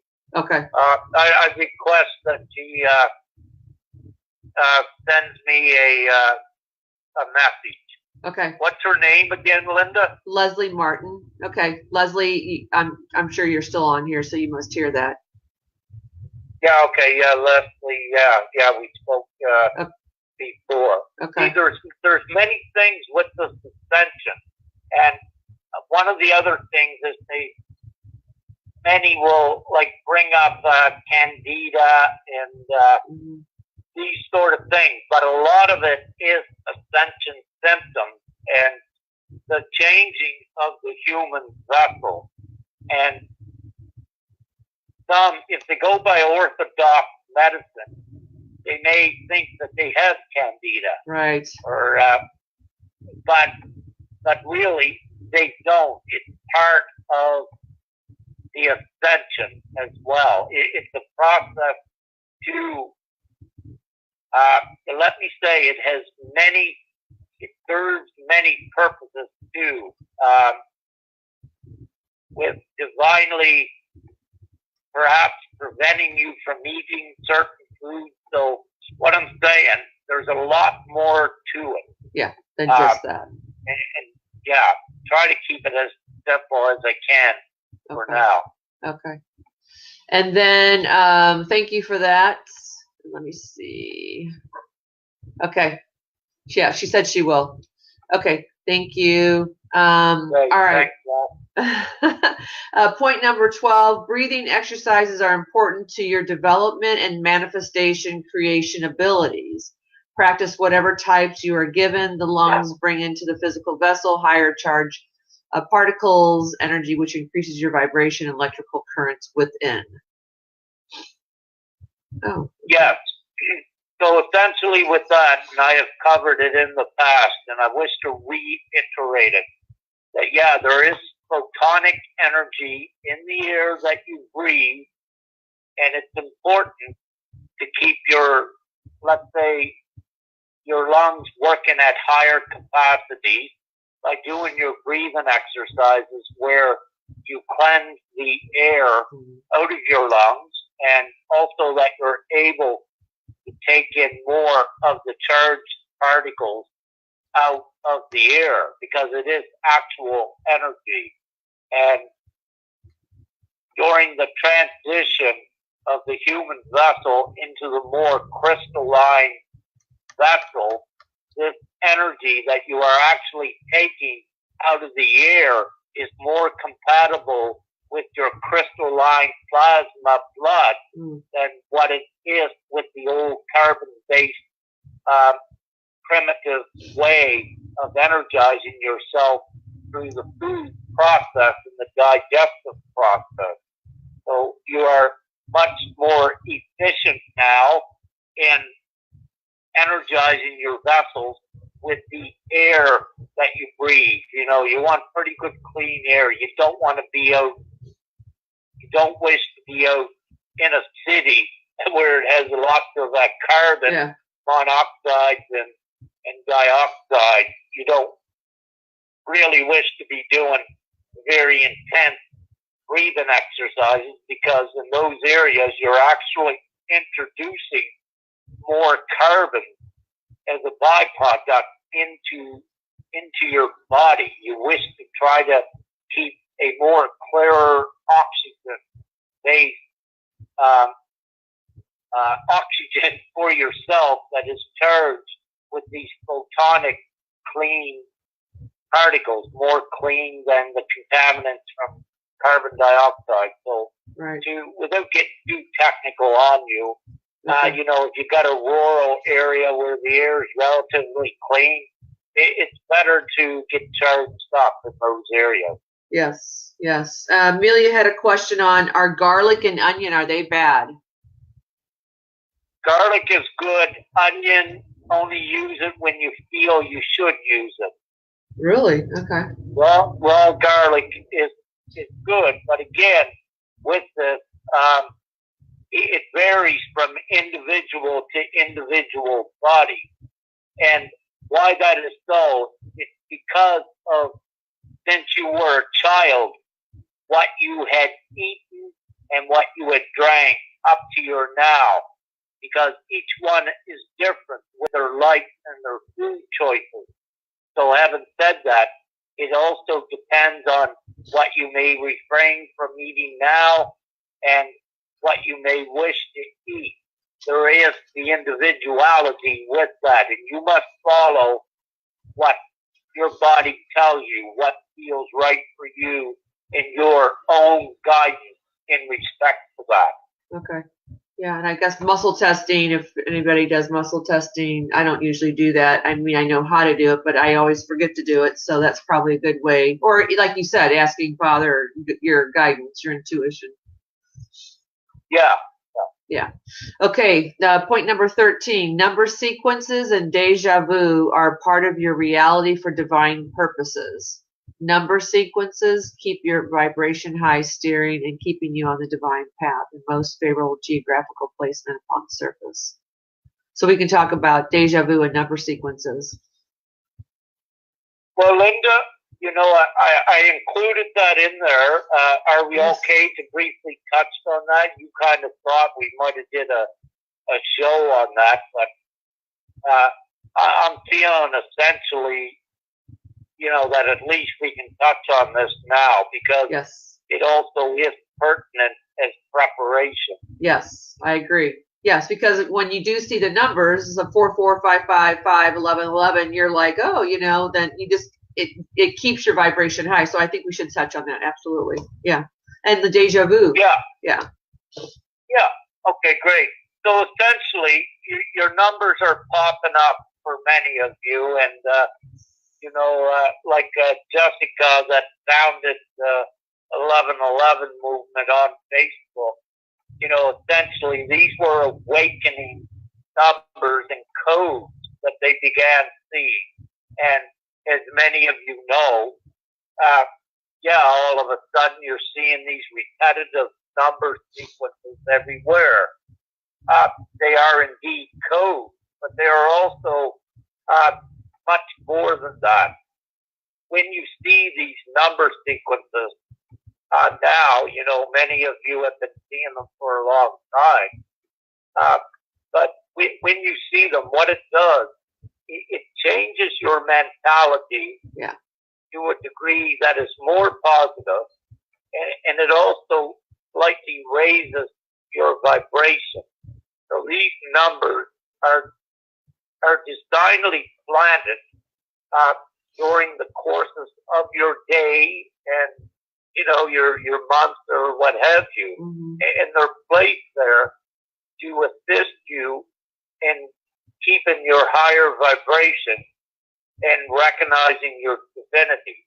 So they are actually guided vibration tools to keep you at least, you know, in your higher vibration and on track, more or less. So this is the significance of them. And also, yes, there are times when your DNA needs a certain activation or a code that it will actually assist with triggering that too. Yeah, it's very cool. Okay, cool. Thank you. Yeah, indeed. Yeah. Okay, point number 14. Detach from as much of the old ways and 4D instruments and restrictions. Sovereignty is regained through this process to limit the lower dimensional attachments. It is to free you up to the new in the least. You only need a skeletal existence in the lower dimensional timelines. So you're basically talking about detaching from as much of the old ways. Yeah. And the reason to keep detaching is what I strongly recommend for everyone. Just have a bare necessity attachment to the old, you know, just do the least you need to do in sustaining an existence within it. Yeah. What occurs is that the more material things you have, the more restrictive you may be, and also the more restrictive you will be in your energy and your thought process, where material things can become clutter, where you are distracted perhaps by by some of these things. So the more simplified that you can keep that in that respect, and the less baggage in that respect you have, the more energy you are able to put on empowering yourself and advancing yourself forward into another reality as well. So you can also cut the ties and detach from the reality that you're in, keeping yourself at least free and flexible to go into the new reality. So you wish to free yourself as much as you possibly can. And it's also one of the other important reasons is that if you're attached to, let's say, mainstream society, like paying bills and going to work 9 to 5 and all of these things, well, what happens is that it's inducing your train of thought, and it's actually controlling you more, keeping you restricted to these old thought processes, and it's actually not allowing you to more fully go forward. So you may wish to review, is there attachment to the old that you no longer need, that you can get rid of, that will simplify your attachments that you have to the old, so that you can more readily haul out your binoculars and look ahead to new attachments that you can go toward that are of higher value and higher existence. Mm-hmm. Well, and all of what you mentioned is in that 4D reality, and it's in that 4D. It's still in that fear, that fear and all that kind of stuff. Yes, is its question. Yeah, exactly. Yeah, the fear, rushing to work, all of these. Yeah. And they're all imprinted with the fear and the negativity. Yeah. With the action and reaction. Yeah. So you also wish to simplify it as much as you can, so you can empower yourself, because yourself in your physical and energetic vessel is your spaceship out of here. Yes, let's go. Okay, thank you for that. 15, limit your time on the internet and around others immediately when you begin to feel drained. Yes. Yeah, so again, essentially, we don't wish for you to be exerting energy or being drained of it. Common sense in this respect will tell you to retain your full energetic field. So if you're around others, that are very negative, or if you feel the density, you don't need to exert your energy there and try to change that. Just go in another direction. And I believe this is something like Jenny had asked, might have been Jenny before, earlier in the show. Yeah. These are sort of restrictions. So again, if you're online and you notice all of a sudden you're becoming tired or drained, just shut it off immediately and get away from it. Because what is actually happening, it is draining your energy. And again, you wish to have your energetic field optimal, the most optimal as you can, to focus on empowering yourself and your energetic field up and beyond these constraints and restrictions. Well, that includes family or people as well, correct? Yeah. Yeah. Yeah. Okay. Thank you for that. And number 16, sunlight is important. Be out in nature. Yeah, I believe that pretty well says it, but we had to put it in there. Yeah, your sunlight is, as most of you love the sunlight, and part of the reason why is because, you get much stronger photonic energy from it, and that's why you like it. And, get out there, get in it as much as you can and get in the nature as well, because the nature also is more away from the carbon toxins in the cities. You know, that can, it does rob you of your energy. So again, these are things that will assist you in empowering yourself, and you know, most will agree and fully concur how important it is to get away out in nature, how they feel when they're there, and also the things what happens. It is more highly energized, and it is because of it's higher energetic to do it. Yeah, totally. We have a question from Tammy. What if the negative energy is in your partner? That's an excellent question. Then you have to make some decisions for yourself. If your partner does not change very quickly, I suggest separating. If you have a choice to look at your own self, your own prowess, and it's not being selfish. You are empowering yourself. And if you have a negative partner, you have to look at, does that negativity serve you anymore? Is that negativity worth draining you all the time? Perhaps it's also a sign for you to change and exit that. Do not be exerting your energy on it. What about what I suggest? What's your thoughts on even asking that the partner as to, or maybe you know why they're negative, maybe they're in a job they hate, maybe they're not living the life they want to be, you know, like they're not doing what they want to be doing. Would that be a way to start the conversation to find out where the negativity is coming from, or you're saying don't engage in it at all?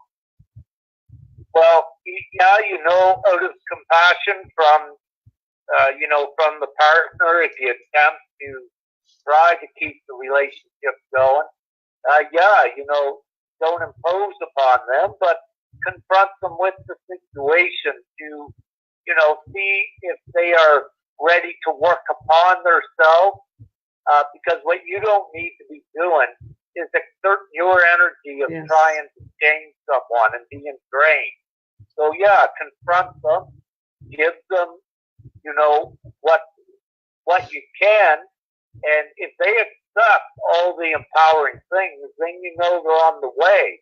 But if they reject any assistance, then you know that it's going to be draining on you if you stay there. Then I strongly suggest just exit from it. It is not worth the drain. And also, I will say that it is divinely orchestrated and by your soul that when it's time to leave a relationship, that these sort of walls will come up. It will make you sick being around that one because of the negativity. So that is also your soul receiving the sign that it's time to leave. Well, and I also heard it, but sorry. What I suggest is don't hesitate with any of these. Get right to the point. You know, do your best with it and find out and see if the partner is willing to budge forward. If not, you're only expending your energy and it's going to drain you. So in these times also, with incredible leaps in energy by some or by many, that there are gaps in relationship caused. And these gaps will result in relationships dissolving. And it's also because perhaps the partner they are with is not going where this other one is going, that they are staying behind on a lower dimensional timeline, and that is their soul contract, what they wish. So in this respect, if divine interventions by you to assist your partner is not allowed, you'll quickly see it, that they will not raise above in their consciousness, and that they will reject anything that you're given them to empower themselves. So that is one of your inklings and your clues as well. Yes. And, you know, in these times, Linda, in these recent times, and to prepare us, you know, for this now, if you look at one of the biggest things, you know, globally, or let's just look at it in North America, in the last several years, relationships at an enormous rate are being disassembled and new ones, you know, formed and then disassembled. It's so erratic, and this is also because of the divine times that we are in, where energetic gaps are created, because also each soul is choosing and judging themselves where they wish to be at in accordance with the timelines and even the ascension. As I said before, it is not separation per se of the whole, but there are ones that are going places where the others are not going, and some of these relationships must dissolve. Yeah. And I mean, and what I heard too was what you always talk about is speaking your truth. And I can totally relate to that because my ex-husband, you know, didn't want to. So, yeah. So it's always been really speaking your truth is really what you're saying too. Indeed. And yeah, so very important. Thank you, Linda. Yeah. In any of your relationship, you know, the best way to see where you stand in it is just go and speak your truth and then observe what happens from there. Yeah. And that will give you a very good indication, you know, if the relationship will evolve to the higher consciousness level, or if it's a relationship you perhaps just cut yourself off from, you detach from. Yeah, when she says they have an addiction to alcohol, and I feel he has a negative attachment. So yeah, that very well happens. But again, you know, she must go by her inner guidance on that. Yeah. What I can give you a little bit more info is that yes, on the 4D level, that darkness can possess anyone that is drinking alcohol to any extent. Yep. Yeah, we don't need to go further in that. No. But there's just so many that can attest to what I just said. Yes. You know, how they saw former partners just change, with even some of them, their eyes turning black, which showed that, you know, they were possessed by something other than themselves, perhaps. So, yeah. Yeah, and then Jasmine asked, what about your partner in a business how about the negative partner in the business sitting next to you? How do you deal with that or protect your energy? Did she say in negative partner in business? How about a negative partner in the business setting? So in other words, in where she works and she sits next to. How do you deal with that and protect your energy? Well, again, speak your truth, and if it doesn't resolve it, I suggest distancing yourself from that negative energy. Yeah. You know, also in the workplaces, as many can attest to as well, there are negative circumstances that is divinely orchestrated to get you out of some of these jobs and to get you on a different life, different temporary life path, I will say, because with this, you're not restricted anymore to careers and life plans. Anyone like this ascension, you need to be flexible and ready to go in the spur of the moment, and you need to take these leaps of trust and faith and follow your intuition. Anything makes you sick, I strongly say, get away from it. Yeah, and I think really this goes with what we've been really talking about this whole, from the first show to this show, is about the trust. And this is such a crucial time of the ascension of where we're headed, that more people, especially, you know, all the people, the angels that are watching, that are being involved in these conversations, that, as you've been really saying throughout the show, Rick, is that since we are moving so rapidly, that you're going to find more things that are going to be coming into play, that where the universe, God, source, is having you take a look at where you're at, what you're doing, because you have a purpose and a mission here. If you're here, you have a purpose and a mission.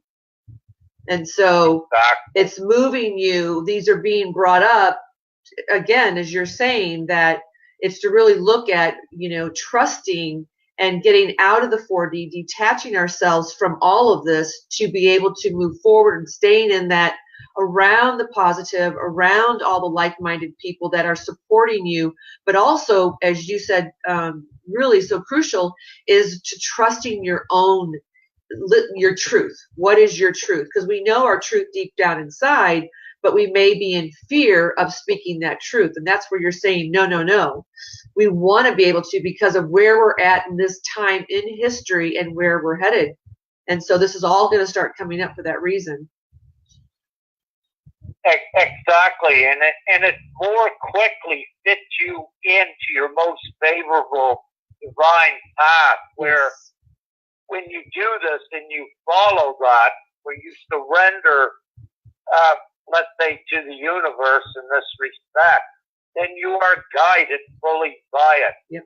And also with that, once you make these moves, then you begin to receive more of your divine knowledge and your prowess as well. And you are then put in certain locations divinely to learn more or to assist others. And it becomes more clear to you then that, yes, you do have an actual purpose there, and you'll feel it. Yeah. You'll know it, because it'll be what you want to do. It'll feel good for you, and you will love it as well. And that's your indication that you are doing, in the minimum, your divine purpose there, your mission as well. Yeah, and I think too, which I just heard too, is like, as you're raising your consciousness, you're more apt to know, you know, like where you were at your job or your marriage 4 years ago or 2 years ago. You were, you know, your consciousness may have not been at a point where it is now because of the ascension. So we're moving so rapidly that it's like the company of heaven is really helping us to orchestrate for all of us to come together, to rise to the occasion, to see it's time now to take a look at where we're at, what we're doing, who we're with, and assessing all of that, and speaking our truth from that place, that what is true for us.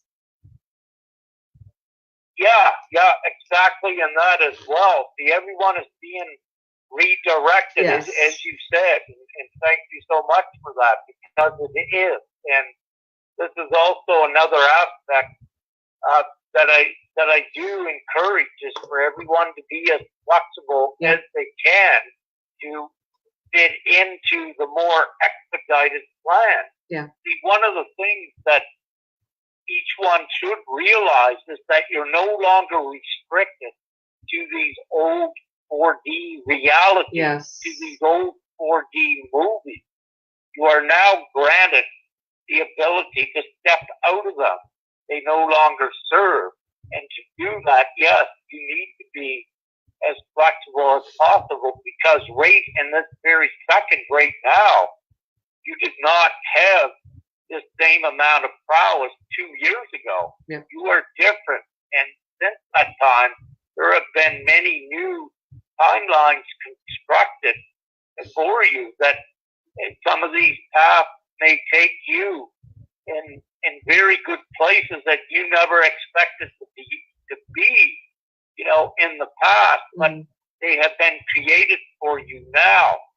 So again, yeah, it's so important to be flexible and try not to project into your futures a plan or a career, because the moment you do that, you'll have your sight set on that, and there could be, on the way to getting there, there could have been 50,000 open doors that could have taken you into another dimension that you just walked past.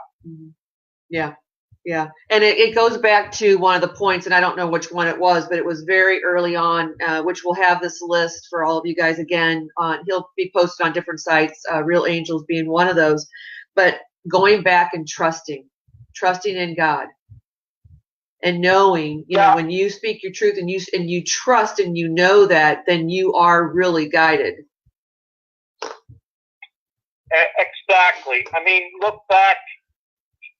In the past, you trusted yourself. Look what occurred. So, how about just try and surrendering, fully, and just say, okay, God, take care of this. Lead me, guide me. I'll follow the sign. Yes. So it's very important. You follow the signs. You take the path of least restriction, unless God taps you on the shoulder and says, no, you stand up to this and break it down. Yeah. So it's much easier to surrender to the divine plan than trying to resist it. Yeah. Well, and too, and I think too, that goes back to something else you said earlier in the show, one of the points as well, that you are going to be, this is a learning process for you too.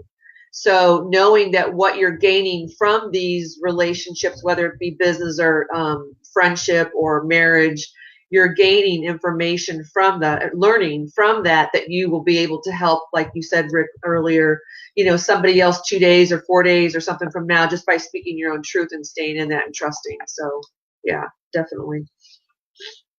Now, I should add with this, ones that are newly awakening, you know, you may have more experiences with that negative to look at and to learn.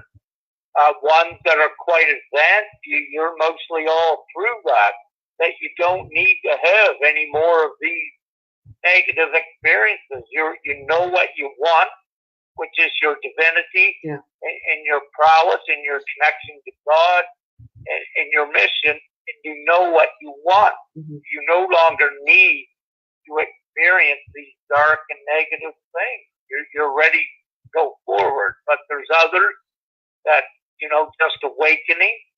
They're now getting an inkling of what it was all for, and, you know, they will have some other negative things to deal with, but in this now, they are now equipped with so much more knowledge that they are more efficient and readily equipped to deal with them very quickly. Yeah. They don't need to linger and question themselves or hesitate so long. Yeah. Once they quickly surrender, then, you know, they're quickly showing many things, and they're also given, you know, more divine support and tools to propel themselves forward. So the way showers have gone ahead, you know, they have seeded much knowledge into the timelines, into the internet, and there's just so much higher, let's say, higher knowledge and more tools that are available for one to quickly assist themselves and ascend higher in their own state of being. Yeah. Yeah. Which really takes us into the last point is and if you have any doubt, it's trusting it or testing it for yourself. Yeah. And again, you know, I say this, well, maybe not often, but I say it every now and then to reiterate. Yeah, anything that I ever put out or say, if it's, you know, if one has the ability to test it for themselves, if they have doubt, I always strongly encourage this, because it's so important. Because if you do have doubt, of what I'm saying, that is fear, Yes. and it will hinder you. So I am all about empowering oneself to their most quickest and fullest extent. Yeah. And what I deliver, I know that fear, like doubt, is a hindrance. It will inhibit you. Yeah. So to satisfy this, that what I give is of the highest truth, I always suggest for each one to test what I say. You know, you test and observe what happens when you do the opposite of what I say. This way, very quickly, you will get your confirmation. So you do the opposite of what I say, then you also do what I say, and you compare your results of both, and see what you receive. That way, you very quickly eradicate any doubt. Then I am able to give you more higher things because you have just let go of that bit of fear, which is doubt, that allowed for the veil to lift a little bit higher, meaning that you are ready to receive some more higher things that will propel you higher yet. Yeah, absolutely. Yeah. Yes. Well, gosh, that was awesome, Rick. I mean, a lot of great information that to help people on this ascension to their divine gifts of what we need to do. So I really, really greatly appreciate having you on the show and sharing your experiences and what Father's given you. So thank you so much. We greatly appreciate that. Well, thank you so much as well, Linda. And I just fully appreciate you providing this venue to get these very pertinent bits of information out always. So I am so grateful and appreciable about that. And as always, you always ask the perfect questions as a host too. So I'm always amazed with your divine exactness, if you will. So I love that. That's because it comes from the design. Yeah, but you know what? I do have. I just looked at my notes, and we want to answer those 2 questions, and then also about virtue, and then Tammy wanted to know, do you have a website? Tammy, I did have a website in the beginning, but no, I don't have a current website that I keep up. My main focus is here, you know, with the one on Facebook. So that's most where you can connect with me in that respect. The other important point, Linda, the virtue, if I may. Yes, please. And then we'll answer the questions, Linda and Lizina. Sorry, go ahead. Oh, then we'll answer Lizina and Linda's question. Sorry, I almost forgot about those. Okay. The virtue again is so important for each one of you. It's so important for you always to speak your truth. Do not conceal or do not try to lie. What this does is it will disempower you. It's always best to remain in the full virtue, and you can go online and, you know, just look up to see what all of the virtues is. But essentially, it's being acting in a moral and ethical way always. So, you know, always doing the good things, always doing the right thing. Don't have preconceived notions, you know, that don't have preconceived notions of things. Always observe and act with a neutral position until you have all of the answers. So try not to judge things from one incident as well, because there may be other higher divine reasons behind it as well. But I didn't really mean to get into that. But practice, courtesy, politeness, mannerism, everything virtuous. And that also, what it does, when you are acting and reacting from that state, then you are also empowered, and you have eliminated a lot of the negativity and fear-based aspects out of you. Yeah. Virtue is fully important to remain in that pose. Yes. Yes. Thank you for that. Okay. So I want to answer I'm going to have Rick answer the two questions. Linda asked, are we ascending to where it is boring? To where it is boring? Yes. Did you say? Yes. I don't believe so. That's not where I'm going. No, me neither. All the magic is that, and all the goodness and the bliss and the harmony and the joy. Yes. Actually, Linda, it's boring here. Yes. I'm not. Let's say I'm waiting for Christmas. Yes. Yes. Yeah. No, it's very exciting. Yeah, it's only going to get better where you go. And I mean, the magic, as Rick was saying earlier in the show, and I think on the Ascension show, I think you had talked about the magic and the miracles. So, yeah, it's going to be pretty amazing. I think it's going to be more than our minds can't even wrap around, because, I mean, it's just, that's what my thoughts on that. So, yes. Mm-hmm. And then Lazina said, can you tell us how clear one's aura or energetic field, specifically if you're jumping timelines? So do you have to have a clear auric field, energetic field, if you're jumping timelines? How clear your field has to be?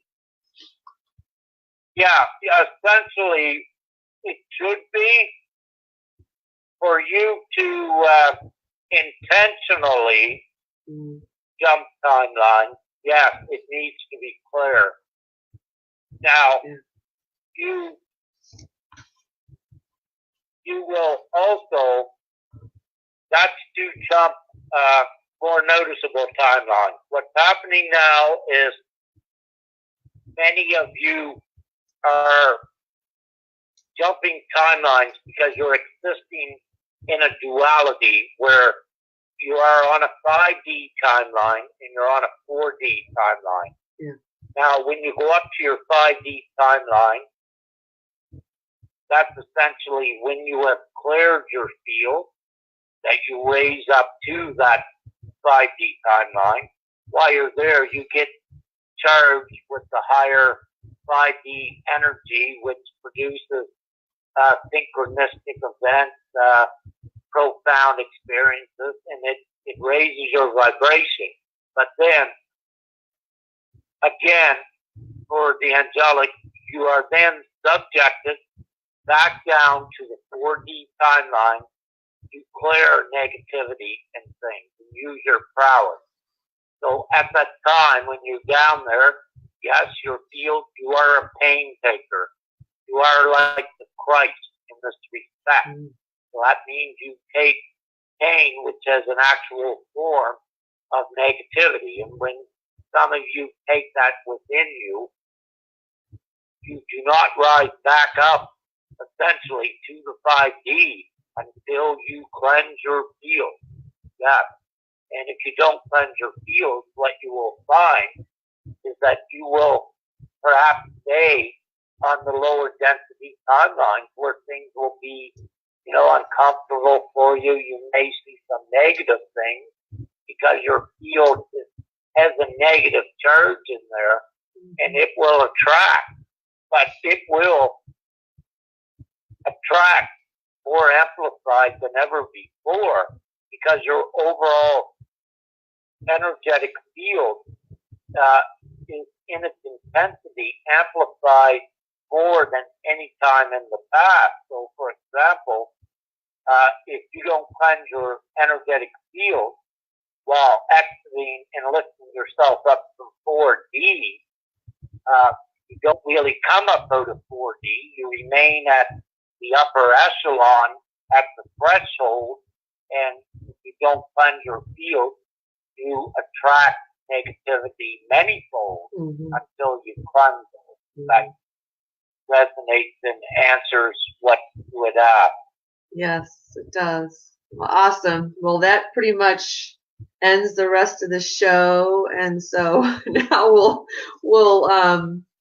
we can go ahead and end. But again, Rick, gosh, it was just so wonderful, and everybody that just such great questions, and just the love, we feel it. So we love you, and thank you for joining, and all the ones who'll be listening afterwards. So Rick, you're amazing, and we love you too. So thank you. Oh, well, thank you, Linda, so much, and you as well, and all of the other angels. You're beginning to know just how amazing all of you are, and it is such the most beautiful, magical time. So yes, I love all of you, and thank you so much, and have a great evening. It's time to go. My throat is becoming hoarse, so I guess that's what they're saying. Yeah, thank you. It's time to end this. Yes. So thank you all again, and thanks for the ones who'll be watching the replay, the recording. So we love all of you, and thank you again for joining us and asking such great questions and just being here with us. So thanks so much. Love you guys.